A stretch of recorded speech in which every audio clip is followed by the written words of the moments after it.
Ok, donc on redémarre, tout est carré, le son est carré. J'ai failli démarrer sur, comme on dit, sur les chapeaux de roue, mais finalement on s'est rattrapé, ils m'ont prévenu du son. Comment ça va les gars? Bah écoute, ça va et toi? Ça va, hein? Salut, bonsoir à tous et salut Mika, salut Evie. Moi On est aussi. sur l'hebdomadaire, donc on va revenir sur toute l'actualité qui s'est passée ces derniers jours dans le sujet global. Il y a eu le Ares, le Bellator, le cas de Cédric Doumbé qui signe au PFL et qui annonce son adversaire. Mais je crois que Mika, tu avais un petit coup de gueule à passer juste avant. On démarre par ça tranquillement. Ouais, non, au contraire, c'est pas un coup de gueule. Je tiens à féliciter un combattant français qui a combattu au KCC 1, au numéro 1, pour une ceinture. Sofiane Aissaoui qui a récupéré une ceinture mondiale, donc faut le saluer pour la performance. En face de lui, adversaire solide, pour le coup très solide, hein, 18-30, Dragan Pesic. Sur ses 19 derniers combats, accrochez-vous bien, c'est 2 victoires, 17 défaites. 17 défaites qui sont intervenues au premier round. Donc, félicitations à Sofiane Aissaoui pour cette magnifique performance et cette humilité, quand on fait une performance comme ça, de ramener cette humilité et de se comparer à des gars comme Anthony Dizzy. Non, bravo, bravo, tout hier, rien à dire, Mais félicitations à lui. comment cette performance est passée inaperçue en fait? Et c'était dans quel orga? Alors, c'est au KCC, c'est une organisation qui s'est déroulée à Dijon. Ok. Alors moi, ce qui m'interroge, en fait, il y a deux choses. La première, bon, bah, c'est comment on peut fanfaronner après une victoire sur un adversaire comme ça. Mais on le sait, nous, on a la chance ou la malchance, pour certains, ils le voient comme un problème. Moi, je le vois plutôt comme quelque chose de bien. On a une fédération qui est très à cheval sur les règlements, les différences de combat, etc., etc. Et comment c'est possible de faire combattre un mec comme Dragan Pečić sur le circuit français, alors que le gars, sur ses 19 derniers combats, il a 17 défaites au premier round par KO. Expliquez-moi l'intérêt d'avoir un combattant comme ça sur le circuit français. Tout simplement pour faire briller, hein. Et je crois que il est pas sur mes coups d'essai, je crois, sérieux, non? Bah oui, il fait que ça. Toute sa carrière, c'est comme ça. Mais ce que je veux dire là, il y a quelque chose à faire dans la Fédé, parce que autant ils sont vigilants quand il y a des combats d'écart, mais là, par exemple, c'est un combat qui aurait jamais dû avoir lieu. Il n'y a aucun intérêt à mettre un combat comme ça. Et comme tu dis, il n'est pas à son coup d'essai, puisque son dernier combat, c'est contre un Ukrainien qui avait 22-34 et qui était, accrochez-vous bien cette fois-ci, sur 3, 4, 5, 6, 7, 8, 9, 10, 11, 12, 13, 14, 15, 16, 17, 18, 19, 20. Sur ses 24 derniers combats, 4, 20.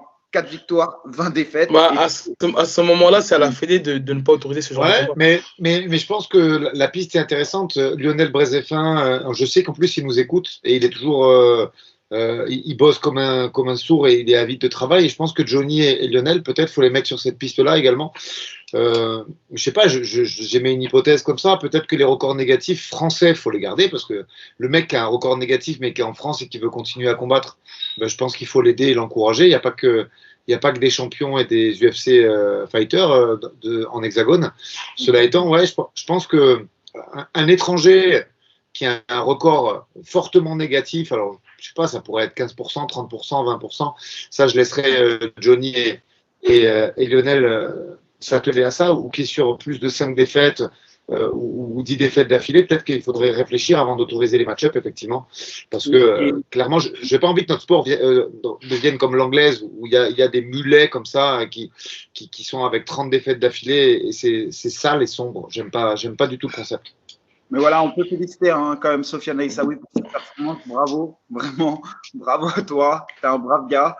On te souhaite le meilleur pour la suite. Et effectivement, je pense que tu as le niveau d'affronter Anthony Dizzy ou Alexis Fontes. Donc vas-y, va les affronter à l'Hexagone. Montre-nous que tu es vraiment le champion de Reims. Voilà. D'ailleurs, hein, sans s'attarder là-dessus, il y a Anthony Dizzy qui fait son retour à l'Hexagone, on n'en avait pas parlé. Donc c'est une bonne chose parce qu'il avait annoncé sa retraite après avoir combattu au M1 et donc voilà, il fera son retour sur le territoire français. On démarre sur le RS15, ensuite on enchaîne. Ouais. Ouais, juste un petit truc, AB. Hier, j'ai commenté, moi, au VMT. C'est une petite organisation à Valence qui organise. C'est le deuxième édition. Donc, on le sait, c'est important de faire vivre le monde amateur. Et moi, j'ai un petit qui m'a vraiment tapé dans l'œil. Il a 16 ans et il s'appelle, comme j'ai un problème avec les noms, il faut absolument que. Ça, c'est encore heureux que tu t'en rends compte que maintenant. Sitch, il s'appelle Sitch, voilà. Son nom de famille, c'est Sitch. Il fait partie de l'Armada Fantastique ou Fantastic Armada, une team. 16 ans, et franchement, j'ai trouvé qu'il avait un gros niveau pour ses 16 ans. Un clin d'œil à sa team qui ont bien performé dans l'ensemble, et bravo à la Old School aussi qui a récupéré encore une ceinture et qui montre encore une fois que c'est un bon club formateur. Et voilà, félicitations en tout cas à Will qui a organisé le VMT et qui va dans la lignée de ce que Hatch peut faire en amateur, de ce que Fouassard a fait à Marseille en amateur et de ce qu'ils ont fait à Rennes à l'AEF en amateur. Franchement, c'est les 14 gars qui sortent du lot pour les amateurs et félicitations à eux. Voilà, je voulais juste faire un petit clin d'œil. Non, mais c'est bien d'en parler. Puis je crois que le replay est disponible sur Fight Nation pour ceux qui veulent le voir. Moi, je jetterai un œil dans la semaine, franchement, parce que là, le week-end est trop séché, je te dis la vérité, j'ai pas pu regarder. Mais ouais, il y avait la Fantastic Armada, c'est la team de Karim Gadji, je crois. Et puis, effectivement, la Old School, non? Je sais pas du tout, mais franchement. Ouais, je crois que c'est ça. Je crois que c'est ça. C'est la team qui fait du breakdance aussi. Je crois que c'est ça le nom. Et puis le travail effectivement de la Old School, Gaëtan Hurtel, toujours top. Et je crois que c'est le petit Duragrin qui a repris une ceinture, qui est vraiment très fort. Exactement lui qui commence. Il a pris la ceinture de l'AEF et il prend une deuxième ceinture en amateur ici. Il fait un gros travail la Old School. Je sais qu'ils avaient fait aussi sur la Super League, ils avaient performé en amateur. Ouais, non, faut en parler. Il fait vraiment du très bon travail et c'est que de la formation en plus. Il a formé les mecs de A jusqu'à Z et voilà. Puis d'ailleurs, je me suis amusé à regarder, tu sais, parce qu'on parlait de Damarté en off sur WhatsApp et je me suis amusé à regarder, à part les 30 Russes qui sont classés à Fight Matrix, qui étaient sur une recrue éventuelle, un adversaire potentiel pour Pena. Et tu sais que le premier français, c'est un mec encore à la Old School qui est classé. Et si on enlève les UFC vets. C'est Alrouch? Non, c'est pas lui. Non, il vient de signer à Hexagone. Ah, Alphand. Exactement. Alphand. Le premier français qui arrive classé en Europe, si tu regardes juste le classement des mecs européens hors UFC et hors grosse orga, style Cage Warrior, Bellator et compagnie, c'est lui. Je crois qu'il est 96e en France, en Europe ou un truc comme ça. Okay, d'ailleurs, en parlant pour faire un petit clin d'œil, il y avait Wilson Varela qui combattait ce week-end au KSW. Ouais, attends, je finis juste avec le monde amateur. Vas-y, le monde amateur, il y a le 100% Fight 50 Supreme League. C'est le 4e round. Donc là, on a les demi-finales. Ça se passera à l'embarcadère d'Aubervilliers ce vendredi à partir de 17h30. Donc samedi 20 mai. À 17h30, je serai au commentaire à l'embarcadère d'Aubervilliers. AB, t'es le bienvenu, t'es invité si tu veux venir. Voilà, c'était juste pour le monde amateur. Et maintenant, petit clin d'œil, effectivement, je te laisse faire le clin d'œil à Wilson Varela qui affrontait Aldri. Je pense que tu seras mieux placé pour dire le nom de son adversaire. Je passe pour le nom. Par contre, mec solide qui avait des combats d'anglaise, de barnacle.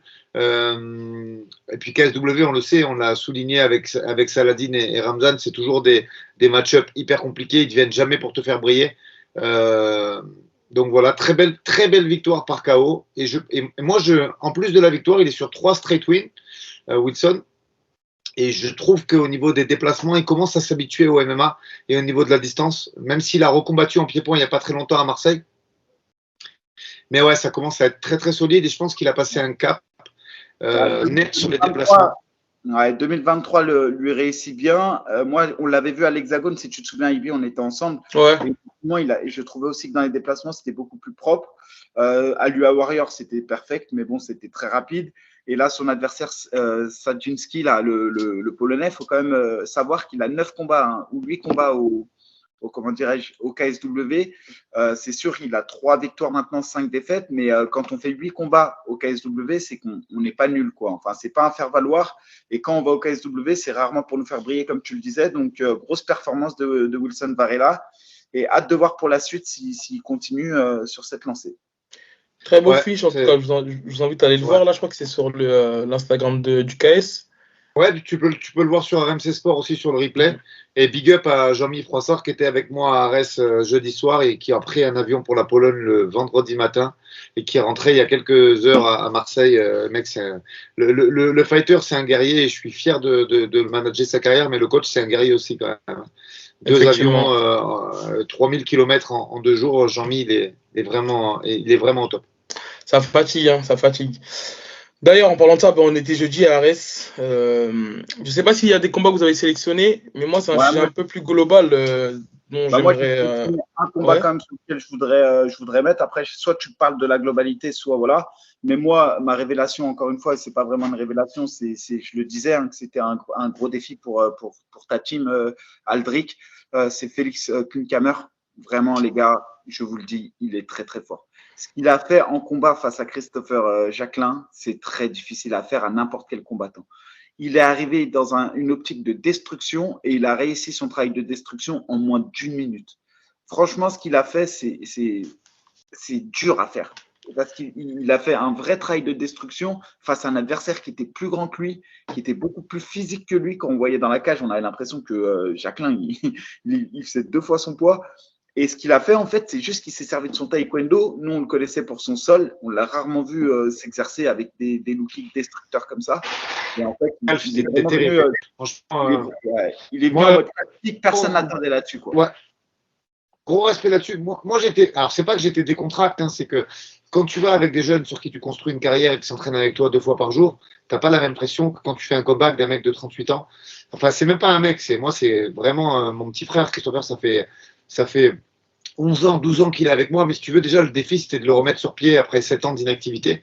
Et franchement, on l'avait bien fait. Je veux dire, grand respect pour Benjamin et pour Fernand qui lui ont donné sa chance. Et du coup, le travail, il avait vraiment été bien fait. Christopher, il était en forme. Il était énorme à 77. Vraiment, c'était un gros 77, un cut qu'on avait très bien réussi. Et Klinkhammer, c'est très fort. Je pense qu'avec 3 calf kicks, il lui a cassé la jambe. Vraiment. Et sur le catch control, pareil, tu vois, il a été hyper malin. Il a pris un peu quelques coups. Il a attendu que ça. Il a vu que Christopher mettait des coudes. Il a fait un takedown très net. Et derrière la soumission en katagatame, en passant de l'autre côté, en traversant genou-pied et tout, c'était genou-poitrine, pardon. Non, vraiment, c'est solide. C'est solide.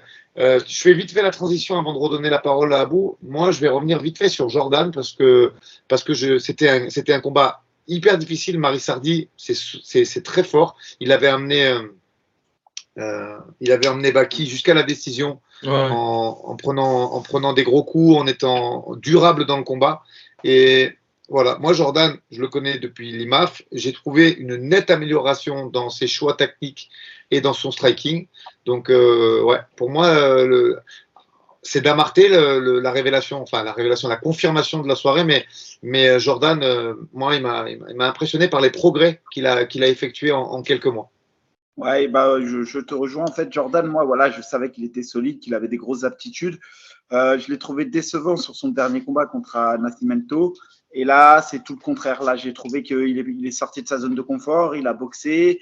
Il a pris le dessus sur Michael Sardi. Alors, Michael Sardi, lui, n'a pas tiré beaucoup de leçons de son combat contre Bessangour. Pour le coup, il est revenu Ouais. exactement avec Pareil, ouais. la même stratégie, le même type. J'ai pas vu une amélioration de sa part, en tout cas dans sa tactique, parce que techniquement c'est plutôt propre, mais tactiquement il n'y a pas assez de coups, pas assez de volume, pas assez de trucs. Et en fait, il s'est fait piéger petit à petit. Et donc Jordan Zebo, il m'a impressionné pour ça, parce qu'il a mis du volume, etc. Michael Sardi, je ne sais pas si on peut le dire comme ça ou pas, mais il m'a impressionné par sa capacité à encaisser. Mais c'est là, en fait, on n'a jamais envie d'être félicité pour sa capacité à Bien encaisser. sûr. Ça veut dire qu'on a échoué, en fait, si on en est là. Et donc, je pense qu'il faut qu'il fasse attention quand même parce qu'il a pris beaucoup de coups, Mickaël, en 2 combats. Et il faut peut-être qu'il reprenne un peu un combat peut-être un peu plus facile pour se libérer, quoi. C'est ça. Et d'ailleurs, félicitations à Jordan, il met le KO de la soirée sur un high kick qui prend les 2 bonus d'agressivité et de KO of the night. Je voulais revenir sur un sujet moi, un petit peu plus global. Par exemple, pour prendre le premier combat de la soirée entre Islam Asraf et Azamat Abouchkanov. 18 ans pour Azamat, 0-0 en MMA, très peu d'expérience, ses débuts. Moi, je pense que ça a été un petit peu précipité. Là où j'ai pas trop apprécié, c'est qu'il y a trop une mise en lumière en fait, lorsque ces jeunes-là en fait, font leur début en MMA, alors qu'à l'époque, c'était plutôt tu fais tes débuts, tu fais tes armes, mais après la médiatisation, elle vient après. Malheureusement, bah, c'est un début qui a pas réussi parce que Islam, je crois qu'il le soumet dans le 2e round. C'est quoi votre avis là-dessus, en fait, sur ce genre de jeunes qui sont assez, on va dire, précipités dans le grand bain? Moi, je vais juste dépersonnaliser pour vexer personne, donc je vais Ouais. pas mettre de nom ou de prénom. Mais en fait, le Ares, c'est un créateur de stars quand même. Il faut dire la vérité. Ouais. Tu arrives au Ares, t'es personne, tu sors du Ares, t'es plus connu que certains qui sont dans le milieu. Donc ça, c'est le côté archi positif parce que quelque part, ta carrière, elle peut exploser. Mais attention, faut-il encore avoir les compétences de ses ambitions? C'est-à-dire que là, sur ce Ares, pour moi, il y a 3 hypes qui se sont cassés. Azamat Aboukanov, mais en même temps, on ne l'avait jamais vu, donc on ne savait pas trop à quoi s'attendre de lui. Bon, malheureusement, il a perdu. Azilder Badouyev, peut-être trop sûr de lui. Voilà, attention, Kroll, c'est solide. Et il l'a montré, c'est un survivant. Et jusqu'au bout, il y croit. Et le troisième combat, c'est Asia Miri, même si elle s'est imposée. J'attendais plus qu'elle face à Johanna Chevreuil. J'ai senti que sur les phases de corps à corps, elle était en peine, qu'elle a senti que son adversaire était puissante, alors que son adversaire pesait 2 kilos de moins qu'elle, je crois, à la pesée, était plus petite qu'elle en taille, c'était un catchweight. Donc je pense que Asia, déjà, elle n'a toujours pas trouvé sa catégorie de poids, par exemple, qu'elle devrait monter de catégorie parce qu'elle n'arrive pas à faire le poids, tout simplement. Et en fait, voilà, j'ai trouvé que sur ce Ares, autant j'ai eu des révélations, mais autant j'ai eu tout l'inverse. Je parle pas d'Ibramane, mais Ibramane, voilà, sur sa performance, on a bien vu qu'il était en short notice, que il n'était pas prêt réellement pour ce combat face à Suarez. Amin Ayoub face à Ala Mansour, ça a été Ala Mansour, on a l'impression qu'il est venu chercher une opération du genou, parce que sincèrement, combat de blessé, je vois pas l'intérêt. Donc voilà, après il y a eu des beaux combats, attention. Je vais rebondir un à un, Mika. En fait, même quand je prends le cas d'Azamat, c'est même un cas global. Par exemple, je prends le main event entre Demarté Peña qui comptabilise 15 combats et Mehdi qui en comptabilise que 6. Pour revenir sur le cas de Attends, juste 10 secondes. Ouais. Petit big up alors, à Islam Masraf quand même, parce que 3 semaines avant de prendre Azamat, il est au tournoi amateur de Toulon, co-organisé par Adrien Caillol et mon associé, et j'ai oublié le nom, je suis vraiment désolé, qui devait prendre Cédric Doumbé au MMAGP, en plus qui m'a fait un sparring vaillant je vois de qui tu parles, mais je connais pas son nom. C'est un crime d'oublier son nom et je m'excuse, mais ça va me revenir. Idriss quelque chose, ça va me revenir, mais désolé, j'ai fait 1000 trucs pendant le week-end. Et donc voilà, il est en amateur, il met deux victoires en amateur. 3 semaines après, il vient au Ares. Et on sait que, je te rejoins, Mika, créateur de stars et surtout grosse pression. Pour moi, Ares, c'est le step avant l'UFC, clairement, ou avant une grosse orga. C'était un choix de carrière différent pour X ou Y raison. À partir de là, ça se respecte, ça. Et moi, je sais que j'envoie des gens là-bas, ou en fin de carrière, ou capables de passer au step UFC derrière. C'est comme ça que je vois les choses. Tu as même 3 types de combattants. Tu as ceux qui veulent aller à l'UFC et qui sont prêts. Tu as ceux qui n'ont plus rien à perdre et qui ont un peu à la Kroll, qui ont des palmarès assez particuliers. Kroll, tu vois, on sait. Attention, il remonte bien la pente. Hein. Non, mais attends, gros, il remonte bien la pente, mais il a 2 combats. Son avant-dernier combat, il n'est pas passé loin de la correction. Là, il n'est pas passé loin de la correction. C'est dur pour lui, mais effectivement, il est très solide, Kroll. Mais ce que je veux dire, il n'a rien à perdre dans sa carrière. Il n'est pas en construction. Ça. Et le troisième profil, c'est les profils un peu comme moi, Karl Amoussou, Vincent Delguera. On est en fin de carrière, on a envie d'avoir une belle exposition et on revient sur notre terre pour briller. Très juste. Et vas-y, je te laisse finir, mais je suis entièrement d'accord avec toi. Non, mais infiniment d'accord avec toi. C'est-à-dire que tu as les UFC vets ou les mecs en fin de carrière qui ont fait des grosses orgas. Tu as effectivement des jeunes que tu veux construire, mais qui sont prêts à relever le cap. Et les mecs qui sont pas loin de l'UFC, tu recherches l'exposition médiatique des matchmakers de l'UFC via UFC Fight Pass. Et à partir de là, on sait que c'est lourd de pression. Et j'ai trouvé, moi, le petit exceptionnel, vraiment, Islam. Et je voulais lui faire un petit big up. C'est tout. Sinon, d'ailleurs, il a cassé la hype, hein, parce qu'en gros, justement, j'allais en revenir là-dessus. Dans les vestiaires, je vois la sueur qui suit en fait Azamat pour faire un reportage sur lui. Et en fait, là où moi, je suis pas d'accord, c'est que certes, quand tu es un média, c'est bien les clics. Mais il faut aussi parfois les dénicher, on va dire, les petits talents et les mettre en avant et pas que attendre que ce soit un certain type de combattant, soit des caucases ou soit quelqu'un qui a déjà une hype. Je prends l'exemple, après, parce que c'est aussi mon gars, mais c'est aussi légitime. Un gars comme Ibrahim Mané qui est sur 5 victoires consécutives, qui a actuellement, je crois, premier ou deuxième, je crois, Mika Deratois, ou je sais pas, il a l'actualisation depuis, en welterweight. Tu sais, t'as aucune interview de lui. Et en fait, je trouve qu'à un moment donné, les médias peuvent jouer un certain rôle en fait sur les carrières des combattants. Enfin, ça peut vraiment influencer là-dessus. Et voilà, moi je suis pas trop d'accord en fait de mettre. Moi, c'est ma question maintenant. Non, maintenant tu peux pas solliciter la sueur. Il y a 2 choses, AB. Son combat contre Suarez, c'est moi, Ibra, gros respect. Attends, je parle de qui? Là, je parle d'Ibra, par exemple. Ok. Non, mais regarde, pour revenir. En fait, il faut savoir que si tu veux la lumière, moi, je dis toujours, il faut prendre la place. Après, il ne faut pas prendre la place pour rien. Il ne faut pas nous faire une Ok, Michael Benny Mika. pour Non, dire de la merde. non, Mika, Mika, je t'entends, mais à quel moment Azamat il prend la place? Non, je ne parle pas d'Azamat. Ah, mais moi, là, je te parle vraiment de ce cas-là, moi, précis, là. Compris, AB, écoute ce que je te dis. Je ne te parle pas de est-ce que c'est juste ou pas. Le monde, il est injuste. Ça, cherche pas à trouver la justice. Il y a des gens comme ça, ils ont un facteur X, appelons-le facteur X, de par leur parcours d'avant-combat, de parce qu'ils sont beaux gosses, de parce qu'ils ont beaucoup de follow, mais qui n'ont rien à voir avec le MMA. Cherche pas à comprendre. Je dis juste que quand tu es combattant à un moment donné, même si, vas-y, les médias et tout, ça fout le seum, bref, nous, on sait que certains valent et tout. Mais encore une fois, la responsabilité revient aux combattants. Est-ce que même il leur a envoyé un message? Je parle pas. Est-ce que même il nous a sollicité pour faire un podcast? Toi, tu es son gars, pourquoi il n'est pas venu faire un podcast? Non, Mika, en fait, aujourd'hui, nous, en tout cas, on a une certaine visibilité, mais pas une visibilité qui permet, on va dire, de lancer, on va dire, une certaine hype ou une certaine propagande. Et là, en tout cas, j'entends ce que tu dis, mais pour moi, à un moment donné, il faut arrêter, tu sais, il faut arrêter d'attendre en fait que quelqu'un explose ou que certains types de combattants ont une certaine hype. Par exemple, la fois où French Savagerie qui va interviewer Baki il n'est pas du tout connu parce qu'il le voit, il le déniche, tu vois, il voit qu'il y a une pépite.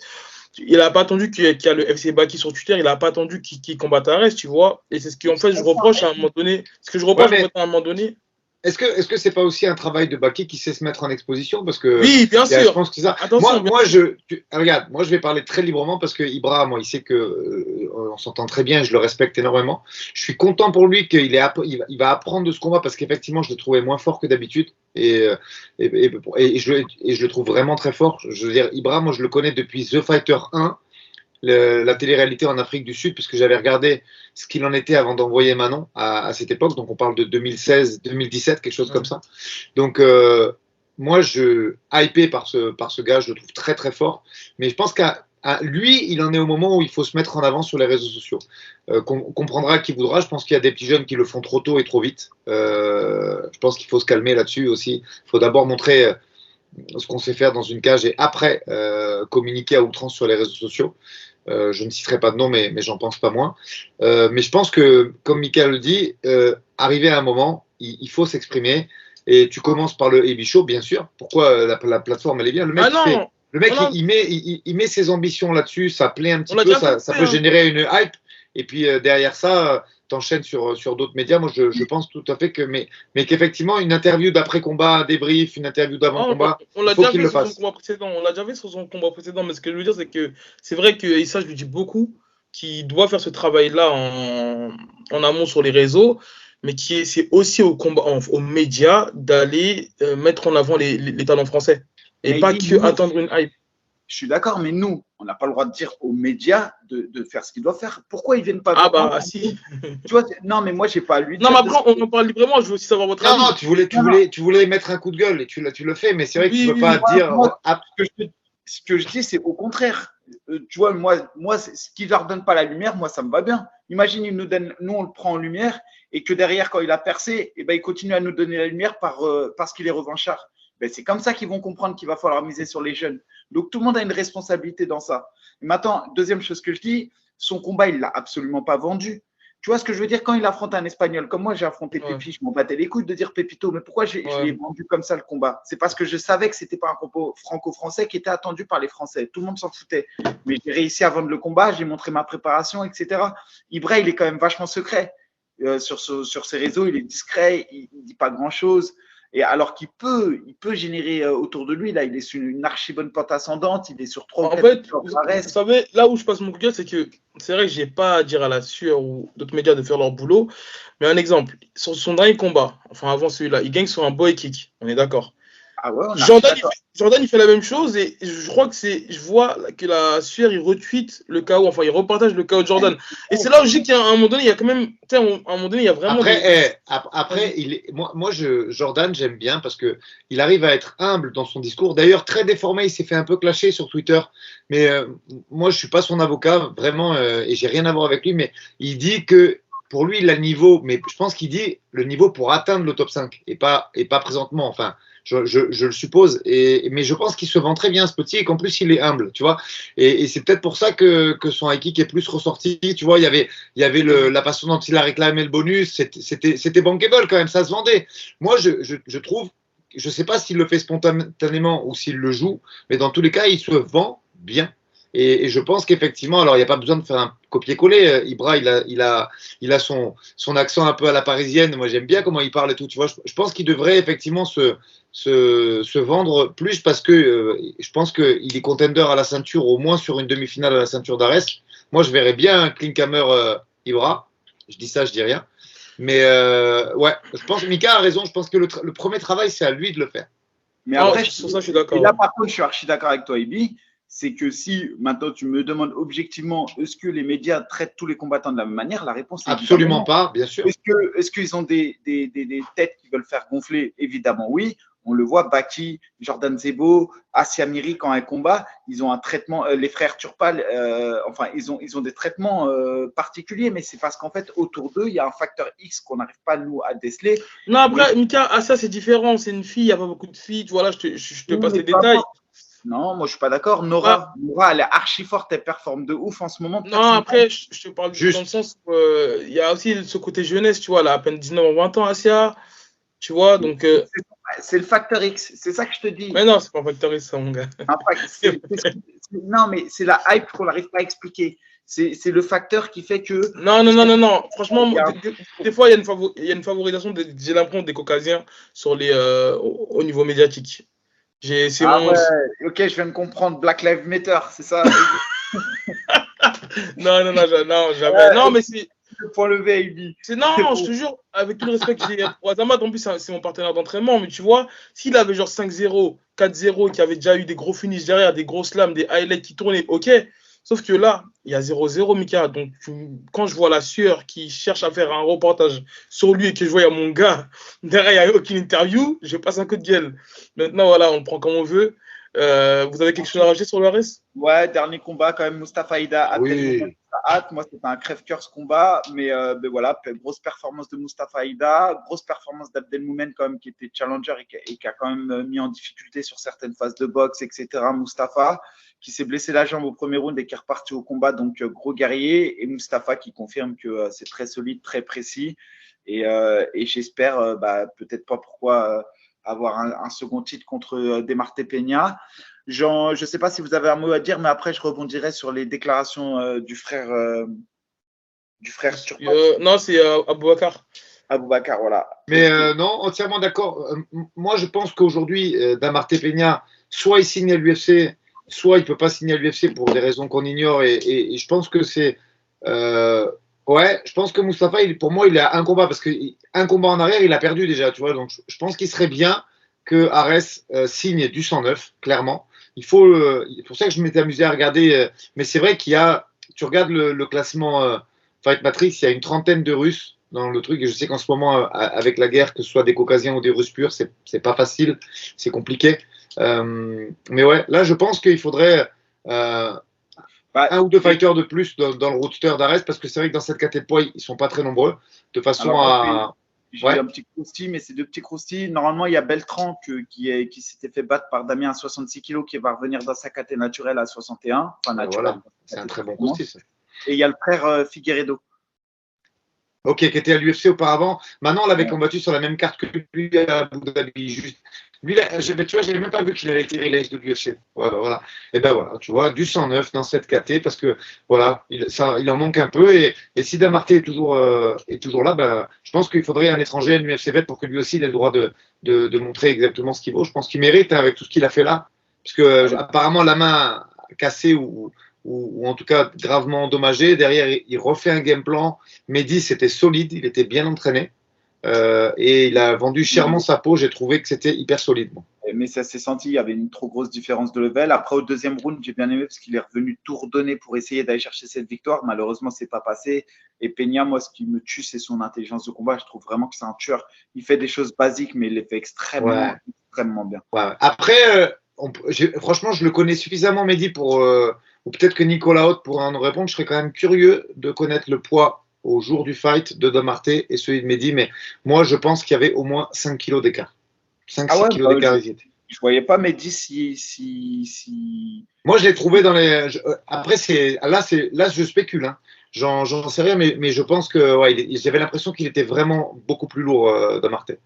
Ah ouais, bah moi non, c'était l'inverse à la rigueur, tu vois. Ah ouais? Ouais, j'avais l'impression que Mehdi était costaud par rapport à lui. Mais en fait, c'est en termes de puissance, je crois qu'ils le sentent vraiment une fois qu'ils sont face à lui. Ouais, Damarté, moi j'ai vu qu'il était puissant, c'est face à Elias, parce que tous ceux qui ont eu Elias dans les mains, ils savent qu'il est archi puissant et qu'il a un gros grip. Et quand tu vois ce que Damarté et lui sont donnés en termes de lutte, sol, etc., c'est que tu peux. Non, c'est solide. Oui, je suis mais en tout cas, Comment? Ah, vas-y.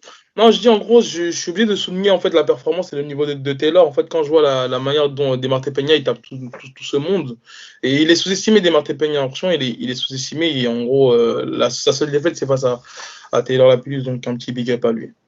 C'est lourd, Taylor. Mais Taylor aussi, il est sous-estimé. C'est lourd, Taylor. Moi, je le sais, hein, je le dis. Hein, Taylor, c'est lourd.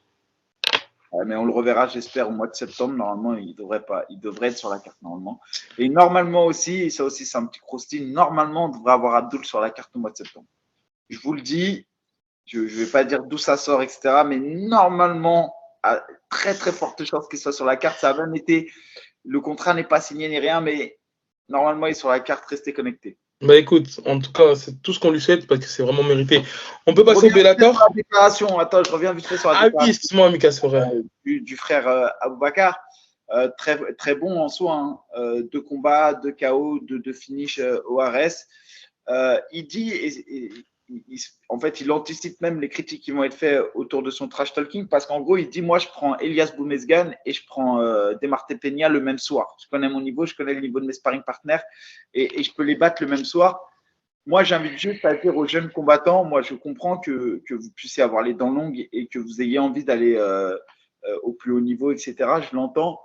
Sachez quand même qu'il faut respecter les carrières de ceux que vous avez devant vous. Regardez quand même ce qu'ils ont fait. Regardez les parcours qu'ils ont eus. Regardez dans les conditions dans lesquelles ils ont commencé leur carrière et où ils ont combattu. Si vous êtes là en MMA aujourd'hui, c'est en partie grâce à eux qu'on construit le MMA en France. Et un petit peu d'humilité ferait du bien. C'est bien de trash talker, c'est bien d'aller chercher la story, mais attention à pas sombrer dans quelque chose de ridicule. Non, mais tu sais, moi, je dis que parfois, c'est la faute des médias. Je te jure que parfois, les médias, ils jouent un rôle dessus, à gonfler les gens. Je parle là, c'est vraiment en global que je dis ça. Non, mais il peut quand même avoir du recul sur lui. C'est pas parce qu'on te pose la question. Non, regarde, je dis ça pourquoi? Parce que, par exemple, Baki, j'en ai discuté en off après ça. Lorsqu'il combat contre un Brésilien à RS 14 ou 13 ou 12, je ne sais plus, à la conférence de presse, il dit quoi? On en avait parlé, Mika. Il dit pour moi, je n'ai plus le niveau RS. Pourtant, Baki, même lui, le sait très bien, qu'il n'a pas affronté, on va dire, le top du top en welterweight à RS, tu vois. Et quand tu regardes bien la conférence de presse, il faut entendre les questions des journalistes. C'est pour ça que je dis que les journalistes, ils jouent un rôle. Clean Cammer Baki, ça peut être sympa. Ça devait se faire, hein. Ça devait se faire il y a quelques mois. L'année dernière, Baki il était carrément chaud pour ce combat-là. Après, je crois qu'il devait signer au Dana White Contender Series. En tout cas, il y avait il a signé, il devait prendre bon film, celui qui a mis KO Mounir Lazzez à l'UFC Brésil. Ouais. Et il a pull out à cause d'une blessure, mais je ne sais pas plus. C'est King Hammer. Ouais. Ok. En tout cas, ça devait se faire avec Baki. Et en fait, Mika, j'entends ce que tu dis. Mais en vrai, c'est vrai que là, il est dans l'euphorie, Aboubakar. Okay, je suis pas du tout d'accord moi avec ce qu'il dit parce que comme tu as dit, je suis vraiment dans le protocole, il faut quand même savoir respecter les anciens et tout. Maintenant à 2-0, prétendre aller combattre un mec comme Demarté Peña, je trouve que c'est gros quand même. Je trouve vraiment que c'est gros et en plus de après en fait, ça dépend de quelle position je prends ça si je prends ça on va dire dans la vie extérieure, je me dis ouais, c'est un petit peu trop. Après dans le rôle du combattant, voilà, lui il est dans son euphorie. Il y a une manière de le faire. Je suis d'accord. Je prends les 2 combattants le même soir. Tu vois ce que je veux dire? Limite, tu as envie de dire. Bon. Pour moi, c'est un peu de l'insouciance parfois, tu sais. C'est aussi un manque d'expérience. Non, c'est vraiment ma manière de voir les choses. Je suis pas un trentenaire non plus, mais je suis arrivé, on va dire, un peu après votre époque. Donc, je suis un petit peu old school dans le sens où, voilà, faut savoir prendre son temps. Après, des fois, je me contredis quand je dis, ouais, faut être présent dans les médias. Des fois, je dis, ouais, mais faut l'être moins. Ça dépend du moment. C'est parce que c'est un juste milieu. En fait, c'est ni l'un, ni tout l'un, ni tout l'autre. On n'est pas tout blanc, tout noir. mais doser. Il faut doser. Il faut pas Il être faut doser, mon gars. Bah ouais, faut doser. Faut rester avant tout avec des valeurs, de respect. Tu peux dire que à son âge, par exemple, il est très jeune. À son âge, il était meilleur que Elias ne l'était, par exemple, ou que Demarté Peña ne l'était. Ça s'entend. De dire, moi, à son âge, Après, je ouais, fais des plus belles choses que lui à son âge. Ça s'entend, ça. Tu peux comprendre. bien sûr. Mais il faut doser. Il faut doser. Mais après, d'un côté, regarde, il a 2-0 là, hein, tu me confirmes? Ouais, 3-0. Voilà, autant avec Et il a 3-0. 4-0, je crois, en Enfin, amateur ou c'est 5-0. un. Je veux pas dire que c'est un problème, c'est aussi un avantage, mais c'est que demain, il te fait 2 ou 3 combats encore, vas-y, 2 combats, forcément, et qu'il finit avec la manière, forcément, ça va lui proposer la ceinture. Mais Donc, oui, tu mais vois, en fait, cette position du combattant, en fait, quand tu es dans une orga comme Ares et que tu débutes et que tu brilles de cette manière-là, tu mais veux dire, tu. peut-être que un step intermédiaire, Mehdi Sadi, c'était déjà plus abordable. En fait, pour moi, c'est même pas assez pour te dire, dans le sens où c'est même trop tôt. Bah, Mehdi, il n'a pas beaucoup de combats non plus, tu vois, il en a 7. Si, ah, mais moi, ça, on en avait pas parlé de la preview, mais pour moi, c'était même trop tôt, même au niveau de l'expérience. Certes, il y en a qui arrivent à D'accord, créer l'exploit, mais pour moi, c'était trop tôt, hein, on est pour moi. d'accord. Alors, attends, moi je te fais un parallèle. En plus, c'est une transition toute faite puisqu'on va parler d'Yann Gary, de sa performance sportive dans une quinzaine de minutes. Yann Gary, c'est le même profil. Il commence directement sa carrière au Cage Warrior, qui, à mon avis, a le même niveau d'exposition que le Ares euh, au Royaume-Uni.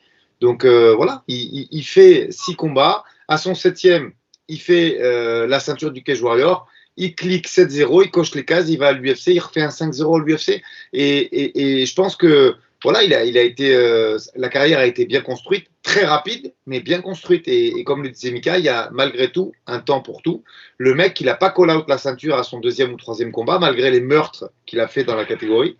Il a call out à son 6e ou 7e combat, la ceinture. Et je pense que même si, même si tu démarres ta carrière au Cage Warrior ou à Ares, compte tenu de ton écurie, de ton management ou de ce que tu as fait en amateur, il y a un temps pour tout. Et en tout cas, tu peux dire que tu as l'écrou, mais sans aller rabaisser la carrière d'un mec comme Elias, que je connais peu, mais que j'apprécie énormément. Et un mec qui a eu toutes les ceintures qu'il a eues, parce que si je dis pas de bêtises, on a eu un Warrior, Brave et compagnie. Sa carrière se respecte. Et pareil, c'est pas parce que tu perds contre Peña qu'il enterre un peu trop vite. Les gars, l'enterrez pas, parce que une défaite contre Peña, ok, c'était peut-être qu'il était aussi dans un mauvais soir, mais moi je pense qu'il n'a pas fini de revenir et de s'imposer dans cette catégorie au Haras. Mais clairement, clairement.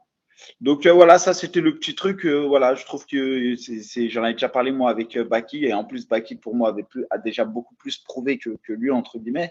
Mais voilà, c'est à un moment donné, faut doser, parce que des fois ça peut être irrespectueux si c'est mal dit. Donc au moins de bien formuler, de prendre le temps de réfléchir avant de s'exprimer, quoi. Après, Sinon, après, vas-y, non, c'est dis-moi. bon, ouais, vas-y. Non, non, c'est bon, c'est bon. Bellator, moi, j'y étais pas, j'ai vu que le combat de Mansour, donc je vous laisse débriefer là-dessus. Bah, je pense qu'on va aller prendre, on va quand même dire un petit mot sur chacun des combats. Romain Debienne, Bourama Camara, bah, bien géré de la part de Romain. Bourama, il est rentré dans son domaine. Romain, on sait, il est plus petit, plus puissant. Il a raté le poids d'ailleurs, Romain. Ça a peut-être joué aussi quand même dans le combat. Je ne sais pas de combien de kilos, mais il a raté. Il a touché durement Bourama sur un 1-2. Ensuite, Bourama, il essaye de revenir, il se reprend une droite derrière et il finit le travail au sol proprement. Pas grand chose à dire sur ce combat, juste que Romain Debienne, bah, on le suit, il est en nette progression. Son striking est efficace en MMA. Il est sur 5 victoires consécutives, 4 finishes par KO, TKO, premier ou deuxième round. Bourama, c'est pas le dernier venu. Donc non, c'est beau ce qu'il fait. Franchement, hâte de suivre, quoi, parce que sur ces. Mais c'est bien parce que je crois que ça lui réussit hein, depuis qu'il a rejoint la team à Daniel Warin. Même son striking, je trouve qu'ils ont su lui apporter ce petit truc-là, tu vois, de knockout power et d'agressivité au niveau du striking à Romain Debienne. Non, mais clairement, hein, c'est un gars solide. Et en plus, il a un peu de sol, même s'il ne le montre pas là à l'entraînement, je sais qu'il a un peu de sol. Je suis un peu déçu pour Bourama parce que lui, c'est 2 échecs et voilà, ça, une carrière, faut aussi prendre les bonnes décisions au bon moment parce que si on voit qu'on progresse plus, il faut vite se remettre en question. Mais il va falloir qu'il prenne sur lui puisqu'il n'aura pas mille chances. C'est une belle exposition Bercy et là, il vient malheureusement de louper un coche. Donc, faut qu'il rebondisse. Mais en tout cas, c'était un beau combat les deux. Ensuite, Ouais. je laisserai Aldric débriefer Azael Adjouj contre Sassou, qui était pour moi le fight of the night. Ouais, très solide. Alors, juste, Romain, c'est en 172,4, donc 1 pound,4 au-dessus du poids, ce qui doit faire 1 kilo, ce qui doit faire un petit peu moins d'1 kilo, 700 grammes ou 800 grammes. Ça, c'était pour l'anecdote. Effectivement, Azael, très solide. Alors, moi, je trouve les 2 premiers rounds exceptionnels, d'une pureté technique. Pareil, il est allé chercher un game plan. Je pense qu'il a surpris tout le monde, lui et son team. J'ai trouvé ça très fort d'aller chercher la lutte et le scramble et le chain wrestling alors que tout le monde l'attendait sur son striking. Très, très, très impressionnant.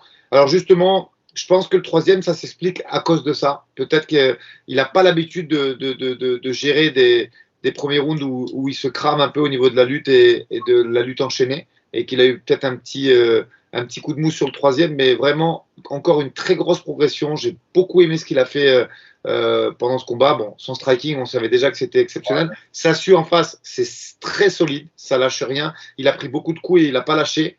Mais voilà, à part ce petit coup de mou, je mets un bémol parce que à très haut niveau, et je pense qu'il va y aller très vite, Azael, maintenant à très haut niveau. Ça pardonne pas, mais en dehors de ça, je l'ai trouvé renouvelé. Il a encore progressé et le game plan très bien vu parce que à mon avis, il y a peu de gens et la team de Sassou ne devait pas du tout l'attendre là-dessus. Donc ouais, j'ai trouvé ça rondement mené, moi. Très bien, très belle victoire. Quand même, Sassou à un niveau au-dessus que je l'attendais, surtout gros mental. 3e round, il finit quand même proprement au sol. Donc, gros big up à lui. Franchement, ils l'ont pas aménagé sur ce combat-là. Le mettre face à Azael en France, à Bercy, c'était pas un combat simple. Mais il a fait preuve de cœur, de courage. Il est allé au bout de son combat. Et franchement, Sassou, il aura une meilleure carrière par la suite. Sûr et certain, je prédis un bel avenir. Ouais. Très bien, très solide. On a Fabakary Diatta qui affrontait un Écossais. Pour moi, Fabakary, c'est le Français qui s'est le plus facilement imposé à Bercy. C'est celui qui a géré son combat du début à la fin du combat. Domination totale, frappe, très bon en striking. Il n'a pas hésité à suivre au sol, à sprawler et continuer sur les phases au sol. Voilà, il faut mettre un bémol, je le mets. Je pense qu'il n'a pas les compétences encore pour aller soumettre ses adversaires au sol. Il va vraiment falloir s'il veut être vraiment dangereux dans les 3 dimensions, il va falloir qu'il travaille son sol. Mais sinon, Faba, il est bienvenu. Vraiment gros striking puissant, rien à dire. Gros travail de la Hatch Academy, bien analysé son adversaire, il l'a complètement annihilé. Domination totale sur 3 rounds. Par contre, je sais pas j'aimerais savoir votre avis, mais le problème, c'est que Fabakary est super fort. Par contre, il n'a pas assez d'activité, je trouve. Là, il a un combat depuis qu'il a signé au Bellator, il a un combat par an, il me semble. Alors, attention, il a été gravement blessé, pas gravement, mais lui, c'est vrai qu'il y a eu des blessures, il y a eu des blessures. Ouais. On dit bien justement au niveau de l'activité, on va essayer d'expliquer ça un petit peu aux gens qui nous écoutent. En fait, il y a 2 types de contrats sur le Bellator. Je ne sais pas si on avait déjà parlé, en tout cas, je ne pense pas en avoir parlé avec vous déjà. Non, ouais. Tu as le contrat Europe, Bellator Europe, qui est en fait presque l'ancienne société du Bama qui a été rachetée. Et dans ce cas-là, les contrats sont uniquement valables sur les events Europe. Donc, ça fait 2 événements par an quand ils font à Milan et à Dublin. Donc, ça fait effectivement un champ de possibilités restreint et c'est dommageable. Et après, tu as le contrat US. Alors, pardonnez-moi si j'oublie des Français, mais à ma connaissance, il n'y avait que Mansour et Thibaut Gouti qui sont concernés. Baben, il a combattu au Bellator US. Voilà, donc voilà. Et Baben, désolé Greg de ne pas t'avoir cité, qui ont des contrats US avec visa de travail, P1 et donc la possibilité de faire des events sur le sol américain. Et les autres, j'espère qu'en tout cas, que Azael, sur sa série de 5 victoires, si je ne dis pas de bêtises, ou 6 victoires, va pouvoir transformer son contrat aussi. Parce que ça permet Bah de attends, voir parce que plus souvent. Adel, il est quand même plus actif. Hein. Tu sais que le fait qu'il s'entraîne aussi au SBJ avec, comment il s'appelle, le coach du SBJ, Ouais. le coach de Cavana. Et Cavana, je Ah, sais qu'il fait avec aussi John Cavana. Ouais, disons que matchmaker, je pense. Adel, là, il a fait la France, mais d'habitude, il fait pas la France, il fait Dublin. Et là, peut-être qu'on le verra. Je crois qu'il y en a un dans pas très très longtemps à Dublin aussi, on le verra peut-être plus. Mais c'est vrai que c'est un peu restreint.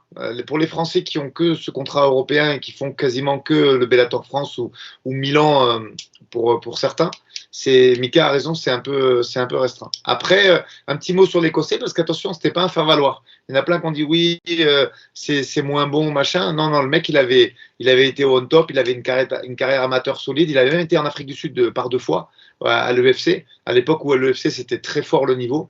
Euh, C'était quand même solide ce qu'il avait en face de lui. Exactement. Et je rappelle aussi qu'au même titre que Yves Landu, c'est quand même les gars qui ont fait 3 Bercy dans leur carrière. C'est ouf. Ils ont fait les 3 événements du Bellator à Bercy. C'est incroyable et gros big up à eux. Ensuite, donc pour les combats, l'autre combat du français, ça a été Kevin Pecci, qui n'avait pas un cadeau en face de lui On en contre avait parlé, Kamil. hein. Mais par contre, j'ai trouvé, voilà, je pensais que ça allait être plus difficile pour lui et j'ai trouvé il a fait un pas si mauvais combat.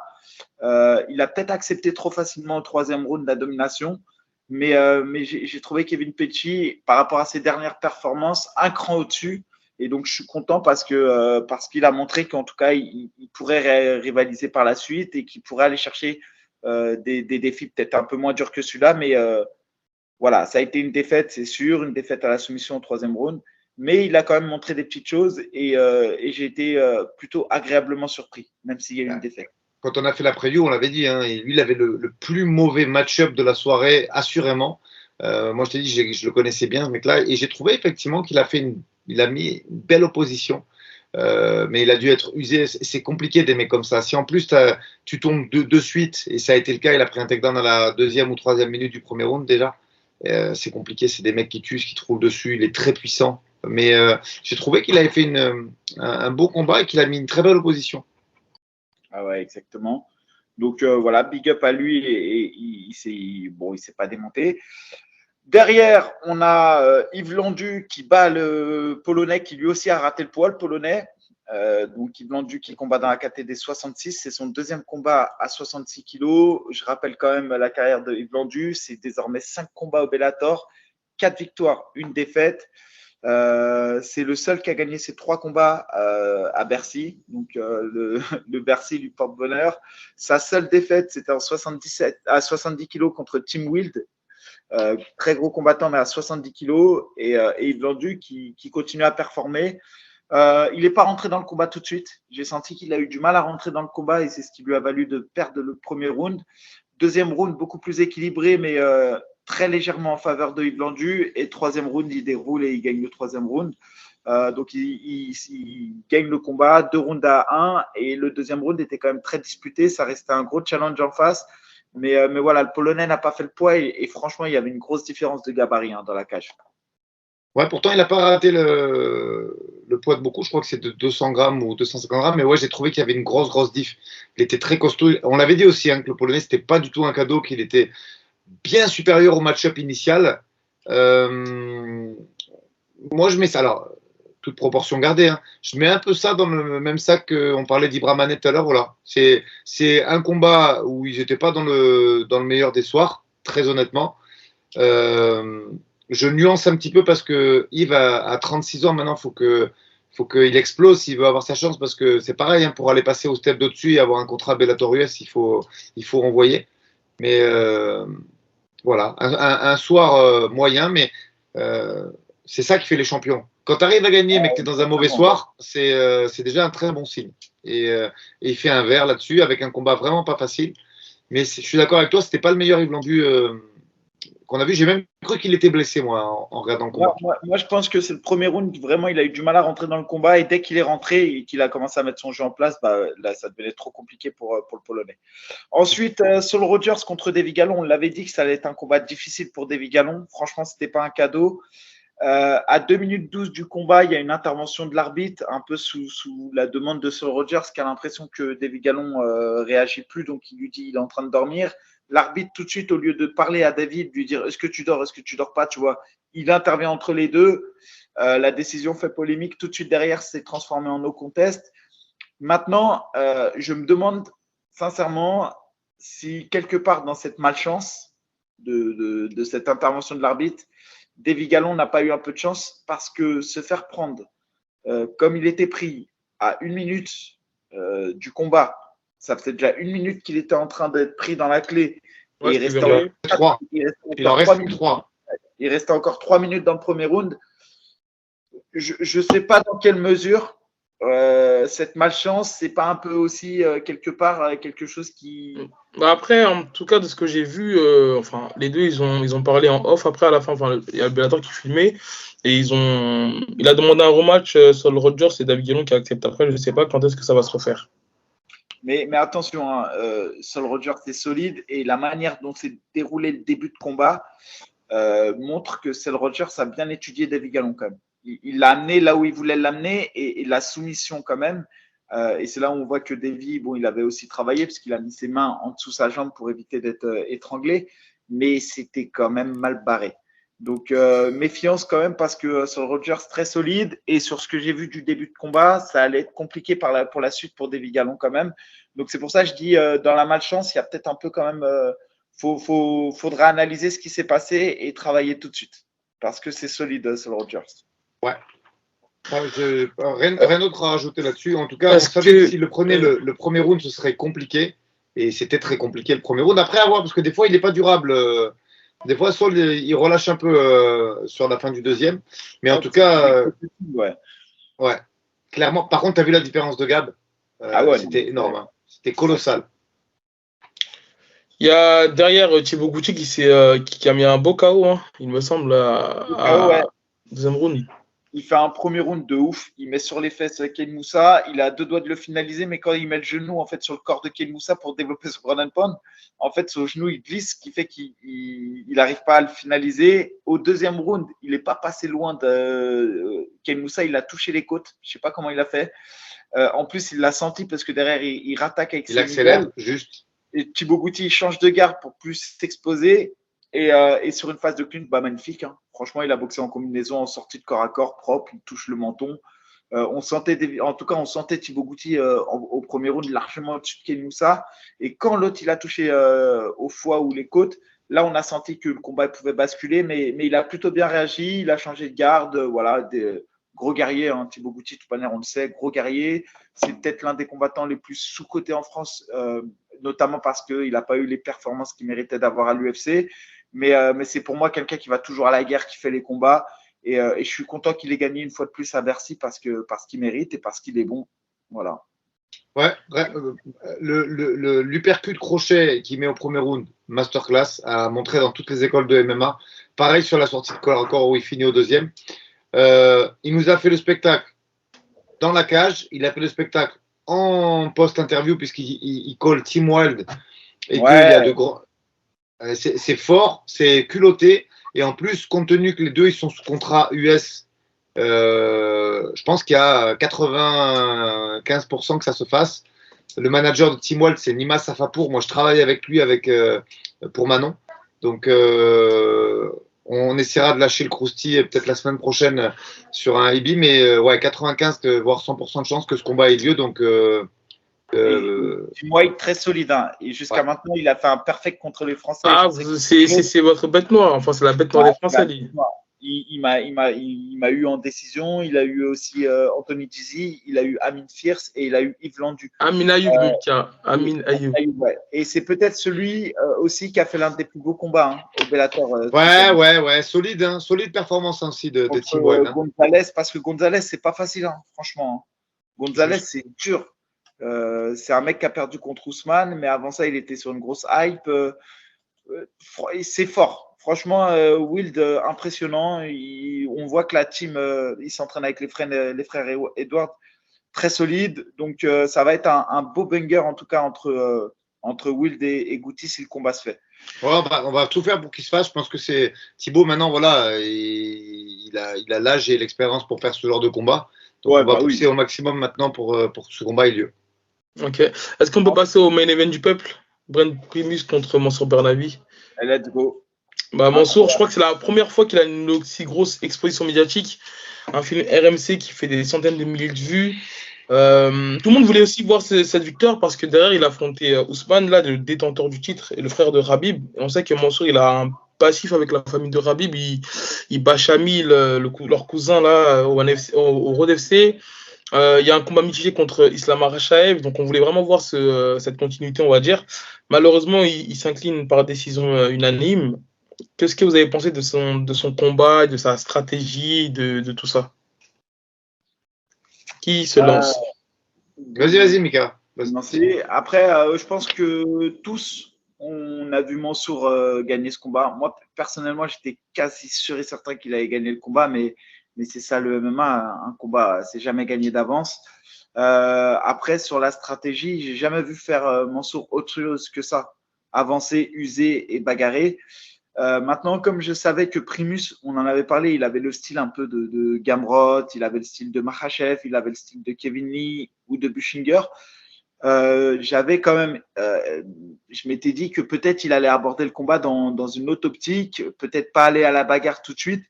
Là, au premier round, il y a eu, pour ceux qui ne se rendent pas compte, il y a eu une débauche d'énergie au premier round qui est juste dingue. Que ce soit Mansour ou Primus à la fin de ce premier round, même s'il est largement à l'avantage de Mansour, ce premier round, Mansour en a pris quand même des bonnes et à un moment donné a été durement touché au premier round par Primus. À la fin de ce premier round, je me dis waouh. Je me dis waouh parce que oui, Primus est fatigué, mais les deux ont failli vaciller et même si Mansour a mis plus de coups, je voyais bien que ce que Mansour cherchait à faire, il n'a pas réussi à le faire. Ouais, c'est-à-dire asphyxier. Asphyxier, mettre les genoux, prendre le. En fait, je pense que Primus, il y a un truc qu'on ne peut pas lui retirer. Même dans un état de fatigue extrême, il est difficile à plaquer sur le dos. Même dans un état de fatigue extrême, c'est quelqu'un qui n'acceptera jamais d'être sur le dos. Et en fait, c'est quelqu'un qui n'abandonne pas. Primus, il n'a jamais abandonné ou concédé 10 secondes dans le combat. Au deuxième round, non, c'est au troisième round. Au deuxième round, Primus, je ne sais pas comment il trouve cette énergie parce que je peux vous assurer que dans le coin, quand les deux ils repartent à la fin du premier round, Primus, il est mort. Son cœur voulait sortir de son corps. Je te jure, il battait, son cœur voulait sortir de son corps. Au deuxième round, Mansour réattaque très fort, sauf que Primus en profite, amène le combat au sol et le deuxième round, il est presque à sens unique pour Primus.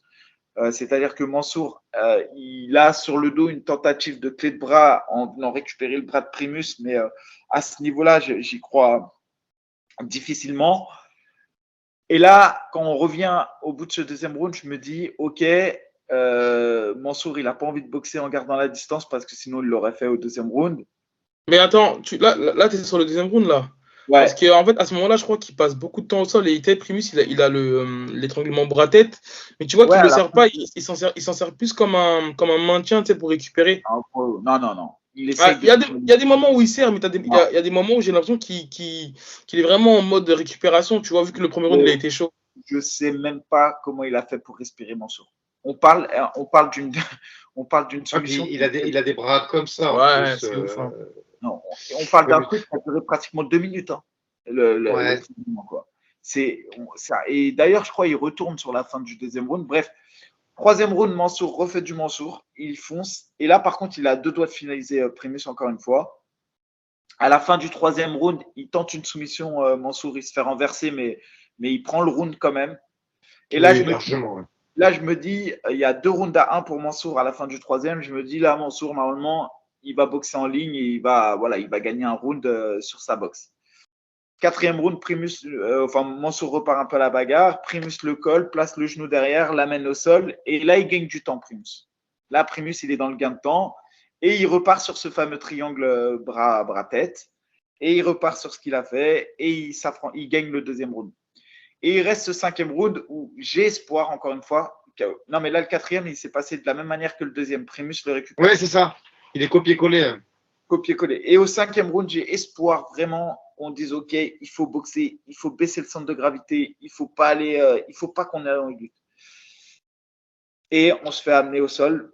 Et après, il est quand même chanceux parce que le crochetage, il s'agit de d'un ouf. millimètre, hein, Ah, sincèrement. je te jure, ça m'arrange de Il ouf. est, C'est le ça. crochetage, je veux dire, il l'a fait 9 fois, 10 fois, il la rate 9 fois, hein, quand même. Alors attends, ça ne veut pas dire qu'il le fait pas peut-être tomber 30 secondes après, mais On il est d'accord. a beaucoup de réussite sur le crochetage. Ouais, parce que c'est un crochetage limite avec une limite. Voilà, franchement, mais dans un combat, il y a de la réussite.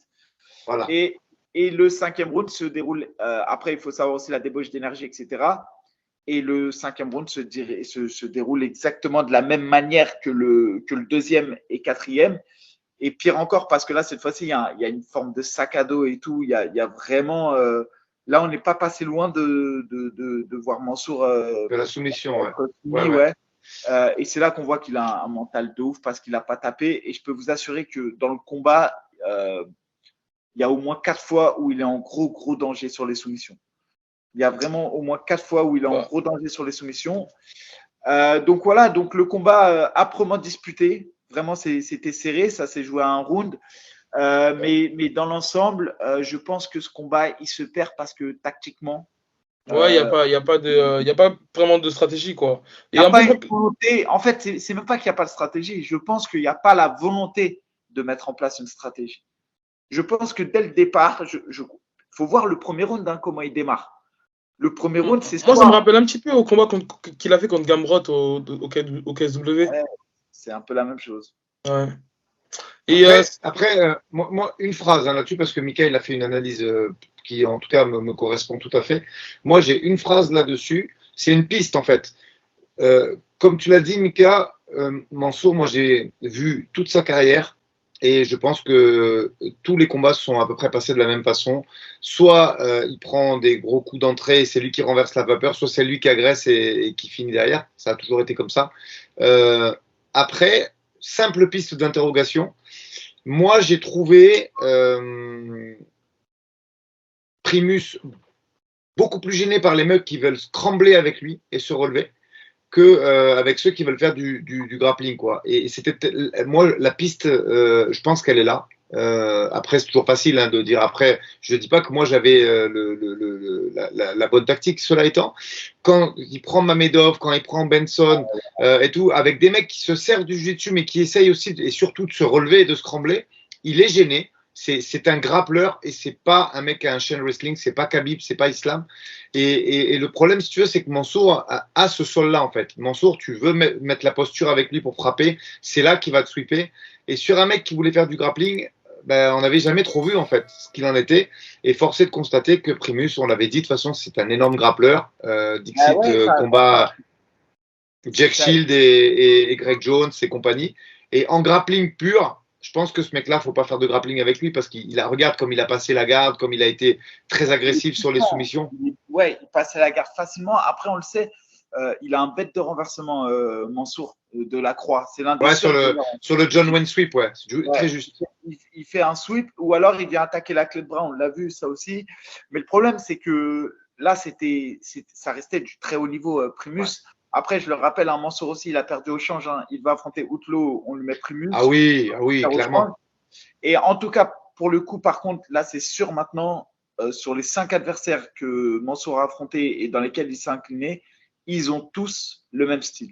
Ça veut dire que c'est vraiment une kryptonite chez lui. C'est vraiment ce style de combattant, des combats qui bloquent, qui sont bons au sol et qui ont un gros grappling.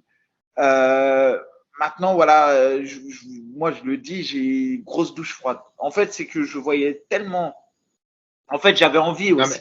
Mika, on en rêvait, on voulait voir ça. Ça veut dire serré contre Islam. Il a mis une douche à Zavorov qu'il voulait pas ce combat. Je peux te dire que c'est un guerrier Oumar, mais je pense qu'il était soulagé quand même de prendre l'autre. Même si c'est Primus et qu'il est très fort, hein. Mais je pense qu'au fond de lui, il préfère ce match-up-là. J'en suis quasi persuadé. Bien sûr, bien sûr. C'est un poison, hein. C'est un poison, surtout dans le 3e round. Moi, je pense que c'est à ce moment-là qu'il aurait pu en venir à bout. Sauf que là, il est tombé sur un gars très très solide qui avait expérience et qui a. Il n'est pas passé loin. Et puis moi, j'étais devant. Au premier, je crois que c'est lui qui se prend un knock. D'ailleurs, merci beaucoup, beaucoup, beaucoup au directeur marketing de Monster France qui m'a invité, qui a invité d'autres combattants. Il y avait Morgan Charrière notamment, il y avait Oumar Sy, il y avait David Beer, etc. Bref, il nous a invités. On était, franchement, j'ai jamais vécu ça. J'étais Il vous a mis en VIP. Plus proche, je te dis, j'étais dans la cage. Donc, gros big up à Monster et gros big up à Loïc, le directeur marketing. Merci beaucoup. Est-ce que vous avez un mot à rajouter sur le main event entre Guerrero Moussassi et Edwards? Ou on passe directement Par contre, le combattant voilà, encore une fois, c'est le combattant. Et là, on voit la différence entre le très haut niveau et le très, très, très, très haut niveau. Douglas Lima. Voilà, moi, c'est le combattant. Je l'avais dit, c'est un combattant que j'adore. C'est celui qui avait battu Michael Page, pour ceux qui n'arrivent pas à voir qui c'est. C'est celui qui a battu Rory McDonald. Là, il avait perdu, il était sur une série de défaites. C'était compliqué pour lui. Mais là, ce qu'il a montré à Bercy face à Costello, Van Stenis, c'est incroyable. Ouais, en plus, c'était une première à 84, c'est ça, hein, si je dis pas de bêtises. Ouais, après, il faut qu'il redescende à 77, je pense. Mais ce qu'il a fait d'un point de vue tactique, voilà c'est quoi le haut niveau. On pose vos fesses au sol. Je vous invite à regarder la manière dont il allait se coller à la cage et se redresser. Là, on met les mains derrière vos fesses, tout de suite, vous replongez vos bras. Il a fait des choses très basiques, mais qui fonctionnent très bien. Non, mais très, très juste. Il a gagné son combat un peu à la Klinkhammer. Alors forcément, c'était moins Klinkhammer. Il l'a fait assez facilement, entre guillemets. Mais ce que je veux dire, c'est que lui, il l'a fait face à un adversaire beaucoup plus dur. Mais il a eu cette stratégie. Son game plan, c'était ça. Il s'y est tenu pendant 3.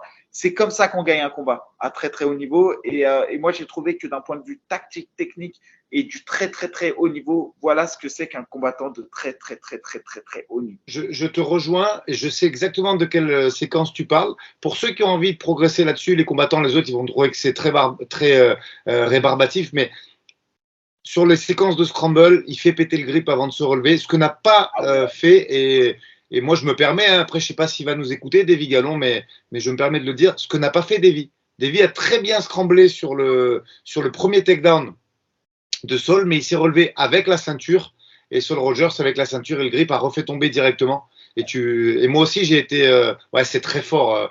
Et Titi, le protocole parfaitement respecté, je l'ai trouvé très fort, Lima aussi sur ces séquences-là, parce que c'était pas un peintre le Hollandais en face, et c'était un vrai 84 lui par contre, donc très très grosse victoire de Douglas Lima. Après, pour finir avec le main event, c'était une genre de demi-finale mondiale pour aller chercher l'Américain derrière qui a 14-0 et qui est invaincu. C'était un combat de remplacement, mais c'est vrai que pour nous Français, c'était vraiment Mansour le main event. Ouais, clairement. C'est très bien gagné par Edwards, par le frère de Léon Edwards, mais c'était un combat, voilà, il y avait rien pour le titre. Moussassi, c'est son dernier run, je crois qu'il a 50 combats professionnels, le gars, je crois que c'est un des rares qui a connu et le Pride et l'UFC et qui est encore là aujourd'hui. Je trouve que c'est un énorme combattant, j'enlève rien, hein, mais c'était pas du. On est d'accord, ouais. Il est plus sur la fin qu'autre chose. Enfin, on peut finir sur les deux derniers sujets. Rozenstruik Almeida, et après on finira sur Cédric Doumbé et le PFL et Jarrah. Donc il y avait Rozenstruik. Attends, avant de parler de Rozenstruik, on est obligé de parler une minute de Yann Gary. Je le donnais. Bah vas-y, je te laisse. Moi j'ai vu quelques combats à lui, mais hier franchement j'ai vu que le main event tout à l'heure. Je teasais un peu tout à l'heure, je parlais de ces 7 combats. Le gars démarre au Cage Warrior. 7 combats plus tard, il fait la ceinture. Il prend la ceinture, il la défend pas. Il arrive à l'UFC. À l'UFC, il vient de nous faire un 5-0, 3 KO TKO si je dis pas de bêtises. Là, c'était son premier gros test. Daniel Rodriguez qui vient du Combatté Global. Daniel Rodriguez, 3 victoires à la décision. Alors, oui, celle de Jinling Liang, elle était volée. Le pauvre Jinling, en plus, c'était le soir où il devait prendre quelqu'un d'autre. C'est la carte qui a été éclatée à cause de Kamzat. Il devait la bagarre qu'il y a eu là. Il devait prendre Kevin Holland à la base, le pauvre Jinling Liang. Et au final, il se retrouve avec Daniel Rodriguez. Et en plus, il perd avec un combat très serré. Mais bon, peu importe, ça c'est l'anecdote. C'était pour dire que Daniel Rodriguez, c'est solide. Il a battu Kevin Lee, même si c'était le Kevin Lee des 77 kilos et un petit peu sous-entraîné. Il a battu Mike Perry également. Donc, Voilà, c'était pas un peintre qu'il avait en face de lui, c'était un vrai mec du top 15, même si pour moi c'était le plus faible du top 15. KO, high kick, que dire d'autre à part qu'il a outrageusement dominé son adversaire. Derrière ça, comme Thibaut Gouti, il fait le show dans la cage et il fait le show en post-interview puisqu'il colle directement Neil Magny. Voilà, est-ce qu'on est en train de... Tu vois, Neil Ouais, ça a Magny du est sens. 11e, ça a du sens. Franchement, je trouve que c'est bien joué de la part de Gary. Et c'est là que tu vois que avant le combat, ils ont déjà réfléchi à la construction de carrière après combat. Très juste, parfaitement étudié. En plus, le style de Neil Magny qui est un peu sur la fin aussi, puisque moi, je me suis entraîné avec lui au Hit Squad. Il doit quand même presque avoir 38 ou 40 balais aujourd'hui. Donc, c'est très bien vu. Ça lui fait un step-up. Il prend un mec qui est quand même dangereux et endurant. Mais voilà, Yann Gary, on était obligé d'en parler, puisqu'il n'y a pas qu'en poids lourd dans des catégories comme les féminines où ça va très vite. Regarde le mec, voilà, 6e combat à l'UFC, il peut presque devenir un contender parce que derrière ça, il monte en l'air Neil. Les Shavkat et voire Burns sont plus très loin. Hein. Ouais, vraiment. même Thompson, tu vois, les mecs comme Thompson, Burns, Luque aussi. Enfin, t'as des gars. Il a des gars à aller prendre. Quoi que Luque, même, il est 10e. Mais il y a des gars, il y a Brady, ouais. Etc. En tout cas, c'est clairement en Irlande, je crois, aujourd'hui, le meilleur combattant irlandais, en tout cas, que l'UFC porte. En tout cas, il fait son entrée dans le top 15 de la plus belle des manières. T'avais quelque chose à ajouter ? Moi, juste, moi, celui qui me surprend, et ça me fait plaisir parce que c'est un combattant que j'ai vu de mes propres yeux à l'European Beatdown et qui a un second souffle à l'UFC, c'est Johnny Walker qui prend une 3e victoire consécutive face à Anthony Smith et donc qui vient de battre là un top 5. Et donc, je me dis que potentiellement, il va arriver dans le top 5, Walker, dans le top 5 des 93. Ouais, j'avais vu un truc passer sur Twitter qui disait qu'en gros, on n'est pas à l'abri qu'il soit champion des 93 d'ici quelques temps. Bah, c'est vrai que cette catégorie-là, nous réserve plein de surprises. Hein, genre en fait, c'est ça, ça nous réserve plein de surprises, mais en tout cas, il a montré de belles choses. Pourquoi pas le voir contre un Blachowicz ou un Rakic. Là, franchement, il a battu Anthony Smith. C'est pas rien de battre Anthony Smith. Donc voilà, petit clin d'œil. C'était un petit clin d'œil. On peut passer au main event. Jailton Almeida, 12e du classement contre Jairzinho, 9e du classement, sans grosse surprise. Jailton Almeida, 12e du classement contre Jairzinho, 9e du classement. Sans surprise, Mika, Jailton Almeida, moi personnellement, je ne le connaissais pas et je ne sais pas comment j'ai pu passer, on va dire, comment il a pu passer inaperçu en fait, parce que surtout que la catégorie des poids lourds, je la regarde très très bien à l'UFC. C'est pour.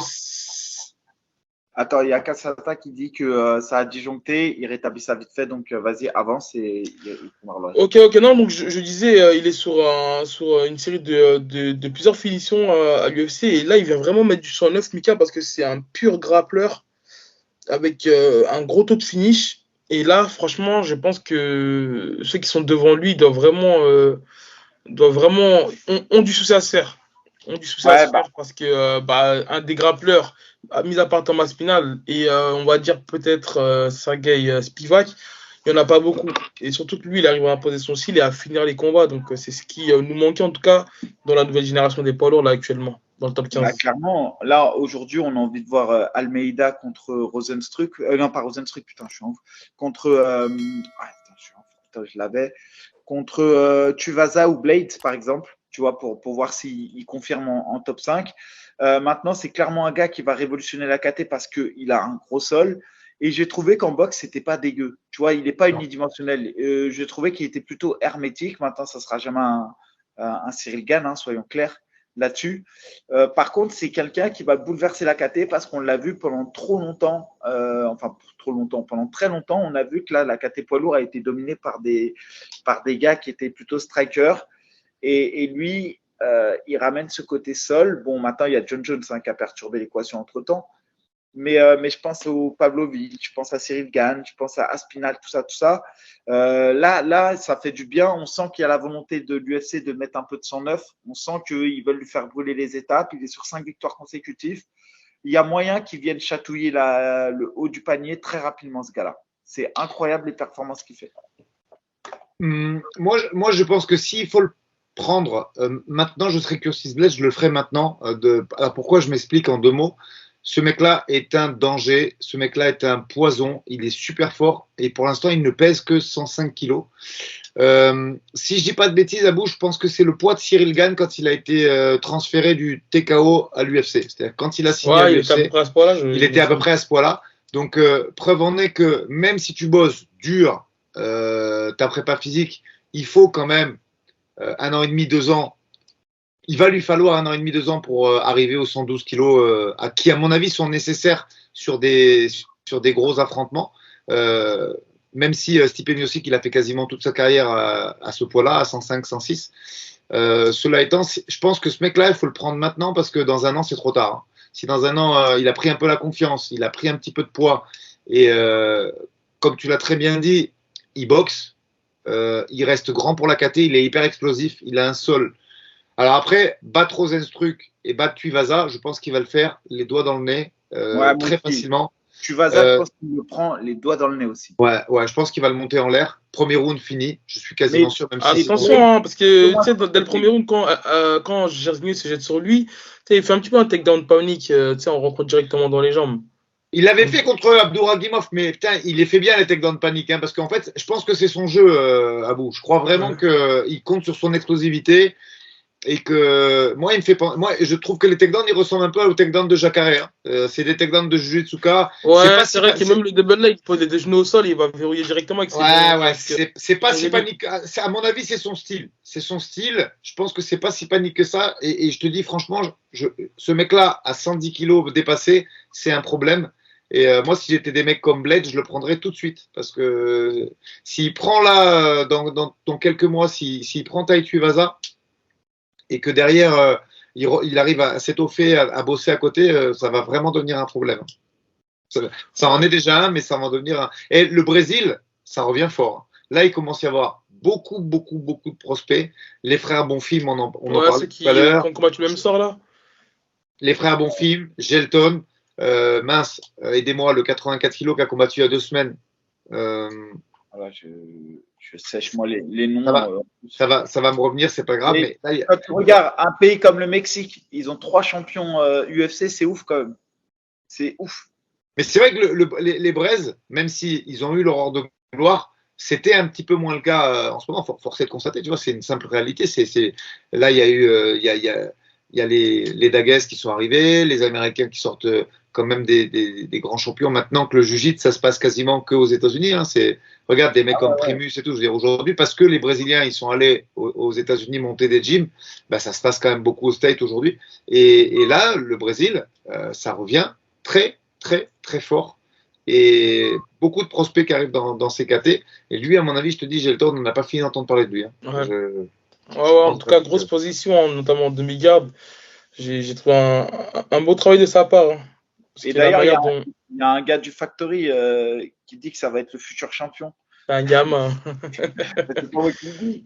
Mais qui c'est qui dit ça?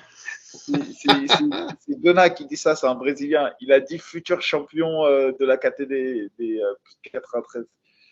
Il a oublié. En tout cas, moi, du peu que j'ai vu de lui, en catégorie poids lourd, quand tu as un bon grappling, mais vraiment un bon grappling basique comme lui, là, il a de quoi, en tout cas, venir déranger ceux qui sont non, clairement. Franchement, là, la manière dont il passe la garde en demi-garde, la pression qu'il met ça peut être un problème. Après, voilà, à voir, en tout cas, comme peut-être un mec comme Curtis Blade qui a aussi une bonne lutte et aussi un bon sol. Je pense qu'on peut clôturer sur Cédric Doumbé, qui signe au PFL et qui annonce un adversaire qui c'est pas un cadeau. Le PFL annonce un adversaire. En fait, oui, pour la petite histoire, et c'est là où tu vois que les journalistes, c'est des gamins, parce qu'il y a les conférences de presse du Bellator et il y a quelqu'un qui s'amuse, qui demande à Scott, j'oublie toujours son prénom, le président du Bellator, en gros, est-ce qu'il connaît Cédric Doumbé? Donc et le président, il dit qu'il connaît pas Cédric Doumbé, donc en tout cas, peut-être qu'il y a des négociations, mais qu'il n'est pas au courant. Donc je pense que c'est ça qui a fait qu'ils ont dû peut-être accélérer un petit peu l'annonce du PFL. En tout cas, voilà, ça. Scott Coker. Ouais. Et pareil, sur les noms, le Brésilien en 84 auquel je faisais allusion, c'est Caio Borralho, qui va, à mon avis, faire parler de lui de la même façon que Gelton dans les jours à venir. Vas-y, je te laisse revenir sur Doumbé. Donc, Cédric Doumbé qui fera ses débuts au PFL le 6 juin. Non, le 23 juin. Le 23 juin, mais c'est demain, hein, le 23 juin. Ouais, c'est ça. Contre Gérard Al-Silawi. Hussein El Tilawi. Alors, pour la présentation, il a affronté 3 Français. Il avait battu Tahar Abdi, il avait battu Veda David Bir à l'époque au Brave, mais dans la difficulté à 10 secondes de la fin. Et il bat aussi Abdul. Le premier combat, on dit que c'était un petit peu controversé. Et le deuxième combat, bah, Abdul, je ne sais pas s'il y a une blessure ou autre. En tout cas, le combat, il reprend pas. Et franchement, moi, le Gérard que je connais et le Cédric Doumbé que je connais, pour moi, il n'y a pas match. C'est impossible. En tout cas, le Gérard que je connais. Après, j'ai dû faire mes devoirs, donc j'ai dû aller regarder ces derniers combats-là. Enfin, celui avec Sidi Boussi. Mais pour moi, le Cédric Doumbé que j'ai vu au MMAGP contre l'Ukrainien, là, ou le Polonais, je sais plus, mais pour moi, il n'y a pas photo. En fait, pour moi, c'est vraiment.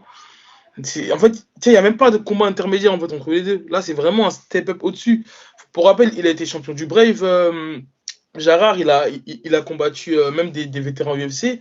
Pour moi, c'est du très très haut niveau. Hein. Je vous invite à aller voir ses combats sur YouTube. C'est pas un cadeau du tout. Je sais pas ce que vous en pensez, mais c'est pas du tout un cadeau. Je vais laisser Andrick prendre la parole. Ouais, je m'y colle. Alors déjà, énorme respect pour Cédric Doumbé. C'est vraiment pas une solution de facilité qu'il a choisie, puisque après, je sais pas hein, si le Bellator lui avait fait une proposition, mais je pense qu'en signant dans une orga comme le Bellator, il y avait une construction de carrière qui était beaucoup plus simple, parce que là, ou même à l'UFC, ouais, parce que monter step by step, tu vois, comme l'adversaire qui avait été évoqué à Paris, c'était même s'il avait un background IMAF intéressant, c'était malgré tout pas aussi lourd. Là, moi j'y crois. Je te dis la vérité, j'y crois. Je vais expliquer pourquoi. Cela étant, il faut quand même, ouais, c'est un gros step-up. Je vais rajouter à ta phrase, il a battu Tahar Abdi, mais beaucoup de joueurs vont comprendre où je veux en venir. Il a battu Tahar Abdi en luttant. Donc c'est un mec qui sait lutter. C'est pas un striker qui défend bien la lutte et qui sait s'exprimer debout. Je reviens 2 minutes, pareil, sur le combat contre Sidibou. Il le gagne, ce combat, facilement, Sidibou. Mais pourquoi il le gagne facilement? Parce que il y a 2-3 moments clés du combat où il défend des takedowns faits avec un timing exceptionnel. Tu regardes le combat de Sidibou. Sidibou, il est descend de la catégorie des 84. Il est très, très puissant pour la KT à 77. Il défend les takedowns de Gérard de façon magistrale et c'est ça qui lui donne l'avantage à ce combat. Et qui plus est, il a eu beaucoup de mal à le striker parce que Sidibou, il est au-delà des 1m90 ouais. Et c'est super compliqué. En plus, moi, je l'ai vu à l'UFC Performance Institute, Sidibou, quand les athlètes du PFL de la saison dernière, ils étaient bloqués au State en raison de la pandémie. Et je l'ai vu mettre des roustes à quasiment tout le monde debout. Kevin Lee. Extrême Couture. Hein. C'est ça, il a rejoint Extrême Couture. Il s'entraînait en Suède auparavant. Et c'est très fort, très très fort. Mais contre, alors je vais pas envie de faire d'écorcher les noms, mais contre le Daguet, je crois que c'est Oumen Likov qui s'appelle. Il y a du monde dans cette, il y a du monde dans ce tournoi Walter, mais je pense qu'il peut faire des trucs. Après, ça va rester compliqué avec des gros lutteurs, mais je ne connais pas. Moi, j'ai 2 inconnus sur Cédric Doumbé aujourd'hui. Pourtant, je suis absolument fan du garçon. Je regardais ses combats au Glory, vraiment, sincèrement, fan. Mais je ne connais pas le poids qu'il fait le jour du combat. Je sais qu'il a des difficultés à côté, mais Mika, tu es d'accord avec moi? Difficulté à côté, ça ne veut pas dire que tu es optimisé pour la KT et tu fais un bon rebond. En tout cas, à 77, les mecs qui vont jouer les playoffs et le haut du panier, c'est lourd. C'est solide. Sidibou, Oumenlikov, Jarad, ils savent lutter, ils sont très complets et surtout c'est des vrais 77 costauds. Donc voilà, ça va répondre à plein de questions. Est-ce que c'est un vrai 77? Est-ce qu'il est assez costaud pour la KT? Est-ce qu'il a la lutte et le chain wrestling pour se sortir de ces match-up là? Après, attends, Sidibou il gagne debout. C'est absolument pas un lutteur. Donc, admettons qu'il arrive à avoir son opposition contre lui prochainement. Ouais, moi je veux voir. Au poker, on dit je paye pour voir. Bah, c'est la même chose. Moi, je veux voir. Mais selon vous, attends, de quelle manière? Moi, j'ai pas fait. Attends, laisse-moi faire mon analyse. Non, t'inquiète, j'ai pas. Vas-y, lance-toi. Cédric Doumbé, pour l'instant, c'est une victoire contre Florent Burillon contre Chai, contre Powell Klimas. Powell Klimas a amené au sol presque Cédric Doumbé. Et au deuxième round, Cédric Doumbé était quand même bien éreinté. Si tu regardes. Juste, très fatigué, ça c'est vrai. Mais après, c'est lui qui a fait le combat au premier round. Oui, Chose oui, qu'il aura moins à faire là, mais oui, je le rejoins là-dessus, là, je suis d'accord. on parle en gros, si tu fais la somme des victoires et des défaites de ses adversaires, il a affronté genre des combattants qui ont cumulé avaient 6-2 ou 6-3, tu vois, un truc comme ça. Là, en face de lui, c'est Jara 18-5. Pour connaître Jara, franchement, c'est un monstre. Sincèrement, c'est un monstre. Donc, deux choses déjà, gros respect à Doumbé parce que franchement, là, s'il passe, il n'y a rien à dire. Il n'y a rien à dire. S'il passe Jara, il n'y a rien à dire. Et il a dit ce qu'il a fait et il a fait ce que personne en France, les trois Français qui ont essayé ont perdu. Et c'est pas les Français les plus nuls, c'est des très bons Français. On parle Abdouragimov, on parle de David Bir et on parle de Tarat. À l'époque, David Bir, je crois quand il affronte, il est premier sur Fight Matrix en France. Non, mais clairement, Jara, c'est un monstre. Maintenant, Cédric Doumbé a-t-il une chance de gagner Jara? Évidemment. Vu le bagage technique qu'il a en pied-point, évidemment. Non, mais qu'il l'a pas. En tout cas, jusqu'à présent, je trouve qu'il n'a pas su l'apporter, son bagage technique. Non, mais voilà. Est-ce qu'il a une chance de gagner? Évidemment. Qui n'a pas de chance de gagner quand tu combats? En termes de statistiques, Jara, pour moi, ça va être quasiment une mission impossible pour Doumbé. Ce que je veux dire, c'est que Jara, moi, je l'ai vu. Tu dis qu'il n'a pas battu tard en striking, qu'il a lutté. Il lui a pété l'avant-bras sur un middle. Il lui a pété fracture de l'avant-bras sur un middle. En plus, j'ai toujours trouvé que c'était un welterweight assez costaud quand même, hein, comparé à ses adversaires. Jara, en fait, il a une petite tête. Tu vois sa petite tête. Tu sens qu'il a un petit menton. Mais le gars, il a fait une split décision contre Thibaut Gleason. Il bat Abdouragimov. Il a battu, on parlait avant ça, Carl Booth. Jara, il en a fait des guerres. C'est lourd, c'est lourd. Il sort de 2 KO. C'est peut-être ça qui peut faire qu'il ne va pas être en confiance, etc. Mais sincèrement, il faut regarder les KO contre qui il les prend. C'est quand même contre Magomed. Umalatov. J'ai écorché le nom, mais à culpa, j'ai fait comme Mika Lebou, c'est Umalatov, mille excuses. Mais, en plus, j'ai cherché le nom, mais je ne trouvais pas. T'es d'accord avec moi, Mika? Attends, il a choisi la signature. Alors, c'est peut-être qu'il a juste regardé le côté financier. Ouais, je veux bien qu'on revienne ensuite là-dessus sur le choix de la signature, mais ce que je veux dire, tu parlais tout à l'heure des timings de lutte sur Sadibou. Sincèrement, s'il refait le même timing sur Doumbé, de ce que j'ai vu contre le Polonais, Doumbé tombe sur le dos. Sincèrement. Sincèrement, je trouve que 6 semaines pour préparer Doumbé. Non, attends. Après ça, je pense qu'il était au courant depuis plusieurs moments. Tu peux être au courant depuis 1 milliard de temps. C'est long la lutte en tout cas. Ça, je suis d'accord avec toi. C'est long. Moi, sur le PFL 6, quand je vois les blasts qu'il y a, j'aurais plus pensé qu'on allait lui mettre un David Zawada, l'Allemand qui a 18-8, qu'on allait lui mettre à la rigueur Dilano Taylor, le Jamaïcain. Attends, Taylor, c'est solide. Il était allé en finale l'année dernière aussi. Hein. Ouais, mais par rapport au style. Mais moi, je te le dis, Silaoui, il n'a pas eu de chance dans son parcours. Quand tu prends Sidibou et tu prends Umalatov, tu as peu de chance d'aller en finale. Tu vois, si on avait mis Jara contre Zawada, je peux t'assurer qu'il aurait pris ses 5 points. Sincèrement. Ouais. Après, il y a le Mexicain, là, Naïl Lopez, qui a 16-0, mais qui est plus accessible, je pense, que Malatov et les autres. Ouais, je suis d'accord. Pour Fight Matrix, il est classé 300 et quelques, je crois. Tu vois, c'est des gars qui ont eu des constructions de carrière. En plus, il est assez âgé. Tu le vois. Moi, sincèrement, sur Cédric Doumbé, là, en tout cas, j'ai rien à dire. Parce que là, autant j'ai pu critiquer parfois les choix des adversaires. Mais là, limite, je suis en train de dire, attention, la marche est haute. Ah, bah attends, le challenge sportif, il est méga osé. Donc, c'est pour ça que je te dis, moi, je veux voir, parce que si tu prends ça, même si c'est très bien payé, parce que 140 000, c'est bien payé. Pour donner une idée, je ne veux pas trahir de secret, mais vu que c'est pas mon athlète, j'en parle aisément, et si moi je le sais, plein de gens le savent. Le main event du peuple du Bellator, je n'aurai pas plus de noms que ça, comprendra celui qui veut, c'était payé 65. Ouais. Et tu vois, moi, ma question, c'est de savoir… Donc, ça fait le double, hein. Ouais, mais on parle de l'argent des salaires. On sait que l'UFC lui ont proposé 20 plus 20. Ce que je veux dire, c'est quand tu vois ce que l'UFC est capable de faire en construction de carrière, l'UFC, ils auraient pu lui donner 3 combats en 1 an, des combats dans lesquels il aurait pu largement briller. Il aurait pu prendre 20 plus 20, 22 plus 22 et 24 plus 24 et ensuite renégociation de contrat et passer à du 60-60 ou du 80-80, je te rejoins totalement. Et l'UFC, ils savent créer des stars. Quand tu vois par exemple Shimaev, ils en ont fait une star. Le gars, il a combattu. 2 semaines après, il recombattait, quoi. Il a fait pratiquement 4 combats ou 5 combats dans une année. Enfin, Paddy Pimblett, ils en ont fait une star. Sean O'Malley, ils l'ont préservé, ils en ont fait une star. Pereira, ils ont tout fait pour l'enlever. J'allais en venir à Pereira parce qu'ils ont un petit peu, on va dire, des similitudes au niveau de la carrière, comme il était champion du Glory. Donc j'allais en venir à Pereira. C'est pour ça que moi j'ai envie d'y croire, Mika. Moi je dis, si tu choisis ce choix, alors que cette année, Sidi Boussi, il va pas le gagner le tournoi.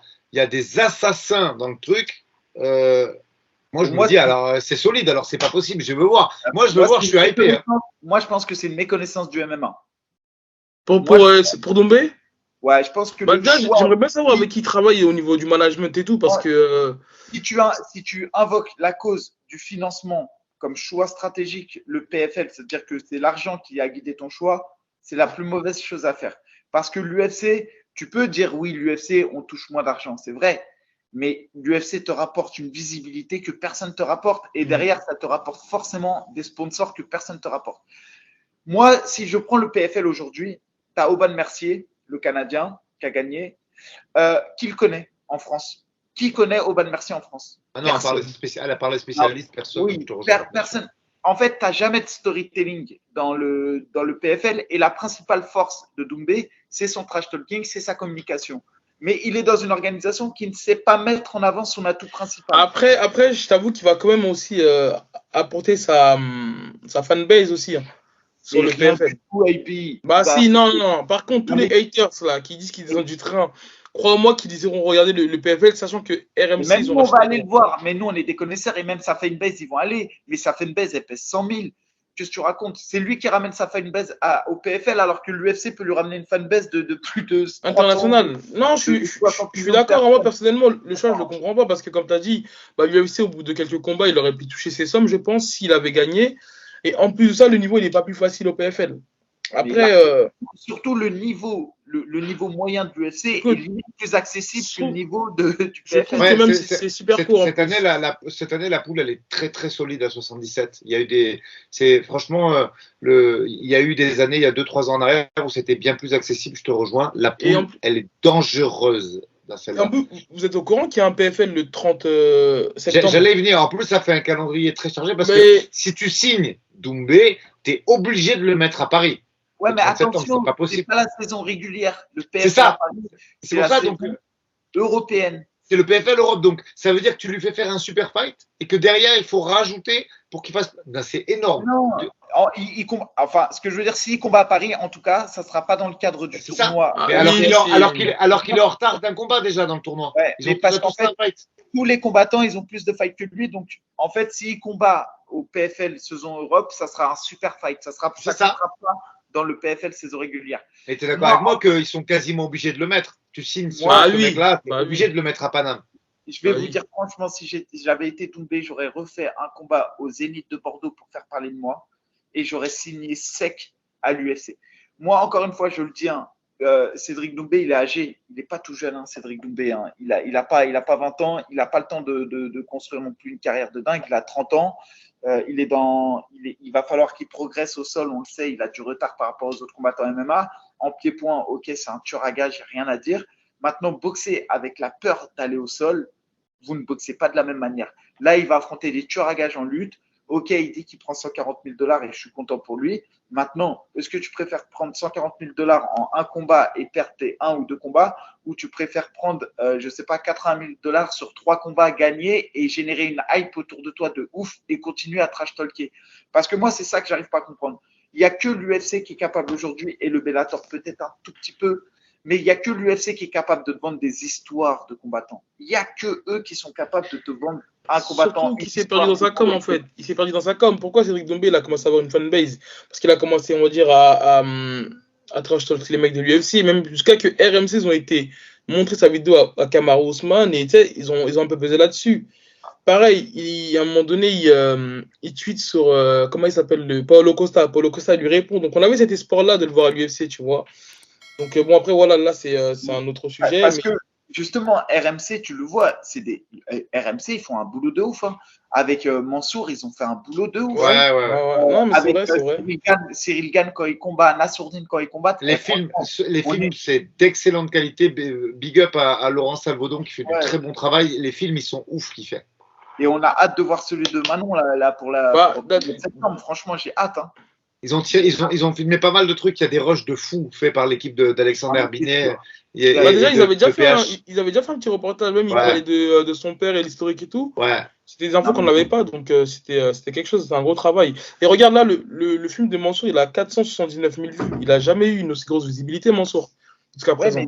Après, ils ont de la chance que le PFL, ça soit aussi avec le RMC. Donc, RMC fera le film pour Doumbé, il n'y a pas de souci. Mais ce que je veux dire, c'est que si tu prends le PFL, tu regardes leur Instagram, et t'as envie de chialer. Faut arrêter de mentir. Le PFL ne sait pas communiquer. Non, je sais pas. En dehors des States, je suis d'accord avec toi, c'est pas. Il n'y a pas de storytelling. Après c'est surtout que tu as vraiment l'UFC aussi qui monopolise tout ça, quand même. Mais donc, raison de plus pour aller à l'UFC. Oui, bien sûr. Non, mais après, un peu déçu qu'il ne signe pas à l'UFC, mais moi, de le voir dans ce tournoi, je suis hyper hypé. Voilà, je le dis. Je veux voir. Moi, c'est vraiment sa mentalité de champion qui me donne un petit espoir. Parce que comme toi, Aldric, hein, je le suivais au point d'aller à ses combats lorsqu'il affrontait le Hollandais là, à Bercy et tout. Je suivais vraiment sa carrière en kickboxing. Donc, c'est vraiment cette mentalité de champion-là qu'il a, qui me dit qu'il y a peut-être moyen. Mais sinon, en tout cas, si moi, je dois donner mon avis ou mon pronostic en me basant sur le Gérard que je connais et sur le dernier Cédric Doumbé au MAGP, pour moi, en fait, il passe même pas le premier round. Moi, c'est un 90, même pas. Ouais, 90-10. Merci, j'ai cru que j'allais te laisser la mouiller. Non. Moi, je le dis clairement. Je le dis, il faut dire la vérité. Tu prends les compétences de Jara, je prends les compétences de Doumbé, je prends l'expérience de Jara, je prends l'expérience de Doumbé. Faut être. Enfin, moi, c'est 90-10, voire 95-5. Bien sûr. Ce que je veux dire, c'est après de dire que Doumbé n'a aucune chance, c'est faux parce que Doumbé, il a un pied-point de ouf. Et maintenant, je reconnais en lui cette capacité à connecter n'importe qui. Mais Jara, c'est très solide. Non, mais c'est vrai, en tout cas, je te jure, j'invite les auditeurs à aller voir ses combats sur YouTube. Et n'hésitez pas à mettre en commentaire ce que vous en pensez de son choix, de son adversaire. Mika, on a vachement fait 45 minutes. Hein. Ça fait déjà 2 heures d'émission, les gars. On a coupé l'émission quand même. Non, mais là, il y avait beaucoup de choses à dire. Non, bien sûr. Mais je pense qu'on a dit l'essentiel. Moi, encore une fois, je te dis, heureusement, il n'y a pas beaucoup à attendre. Je croise les doigts pour pas qu'il y ait de blessures parce que très hypé par ce 20-23 juin, je sais plus exactement.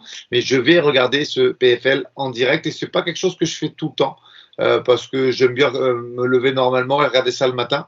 Là, je suis obligé. Je suis hypé, je veux voir. Ça va répondre à beaucoup d'interrogations, ce combat, même si, regarde, une contre-performance, Mansour, on le voyait déjà, le Oumar Nurmagomedov Barnaoui, et on leur va. Mais attention, c'était Primus en face. Ce que je veux dire, c'est, tu vois, il y avait des indicateurs. C'est nous, on n'a pas voulu le voir, mais il y avait des indicateurs. Oui. Il y avait le fait que Primus, on l'a dit, il correspondait au style de Gamrod, tout ça, etc. On avait aussi peut-être l'espoir de voir peut-être un Mansour plus calculateur dans la manière d'aborder le combat. Ce que je veux dire, c'est que là, on ne peut pas comparer. Moi, ce que j'ai du mal à voir, c'est comment tu passes, et je manque pas de respect à l'organisation, mais comment tu passes d'un main event face à un Polonais qui a 4-1. Ouais, il n'y a pas de combat intermédiaire. Le step-up est fulgurant. Voilà. Et moi, j'ai envie d'y croire un peu. Je me dis que si, avec son camp, pour répondre à ta question de tout à l'heure, Abou, je crois qu'avant, il a un manager français et en plus, il est managé par Paradigme, la boîte de Connor, je crois. Si c'est toujours le cas, après, ça évolue très vite dans ce milieu et ça a pu changer.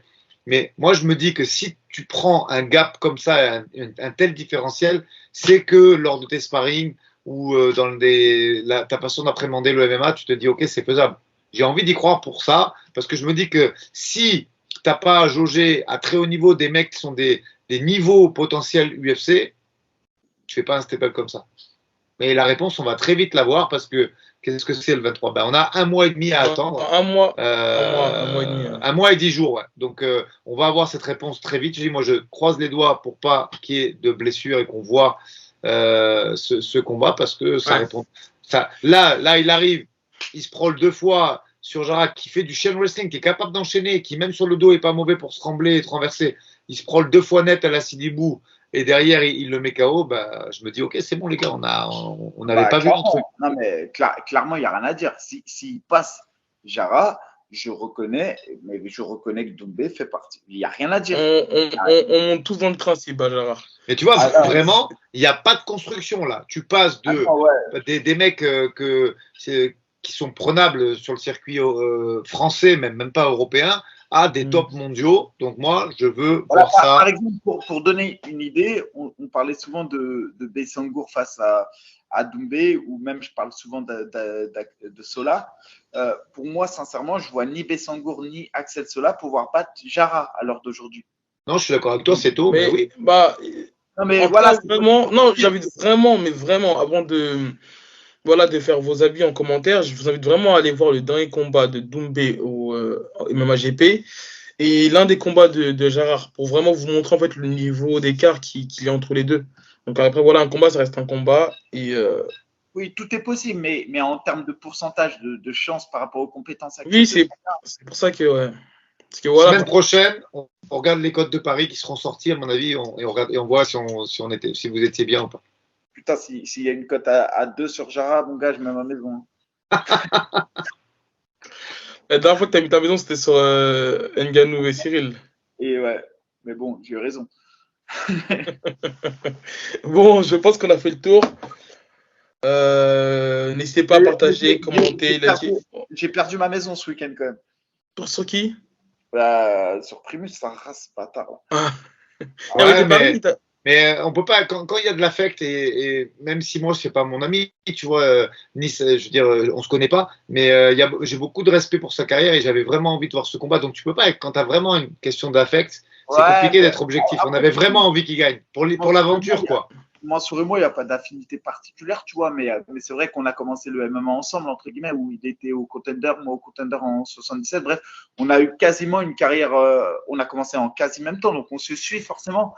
Et je pense pas que c'était de l'affect, c'est que je sais qu'il est capable de gars, et c'est vrai que j'ai mis ma maison, et j'aurais pas dû mettre ma maison ce week-end. Bon, je pense qu'on est bon. À la prochaine, messieurs. Merci à vous, messieurs, et merci à ceux qui nous auront écoutés jusqu'à la fin. Ils sont courageux. Ouais. Ils nous écoutent beaucoup dans la voiture. À Valence, il y a plein de gars qui m'ont dit qu'ils nous écoutaient sur le chemin, dans leur voiture, etc. Ah, moi, franchement, le dernier épisode, j'ai pris un plaisir à l'écouter. J'étais à l'hôtel, j'ai mis les petits écouteurs. Ah, on avait fait nos devoirs avec Mika. On avait fait nos devoirs. Merci à top, les gars.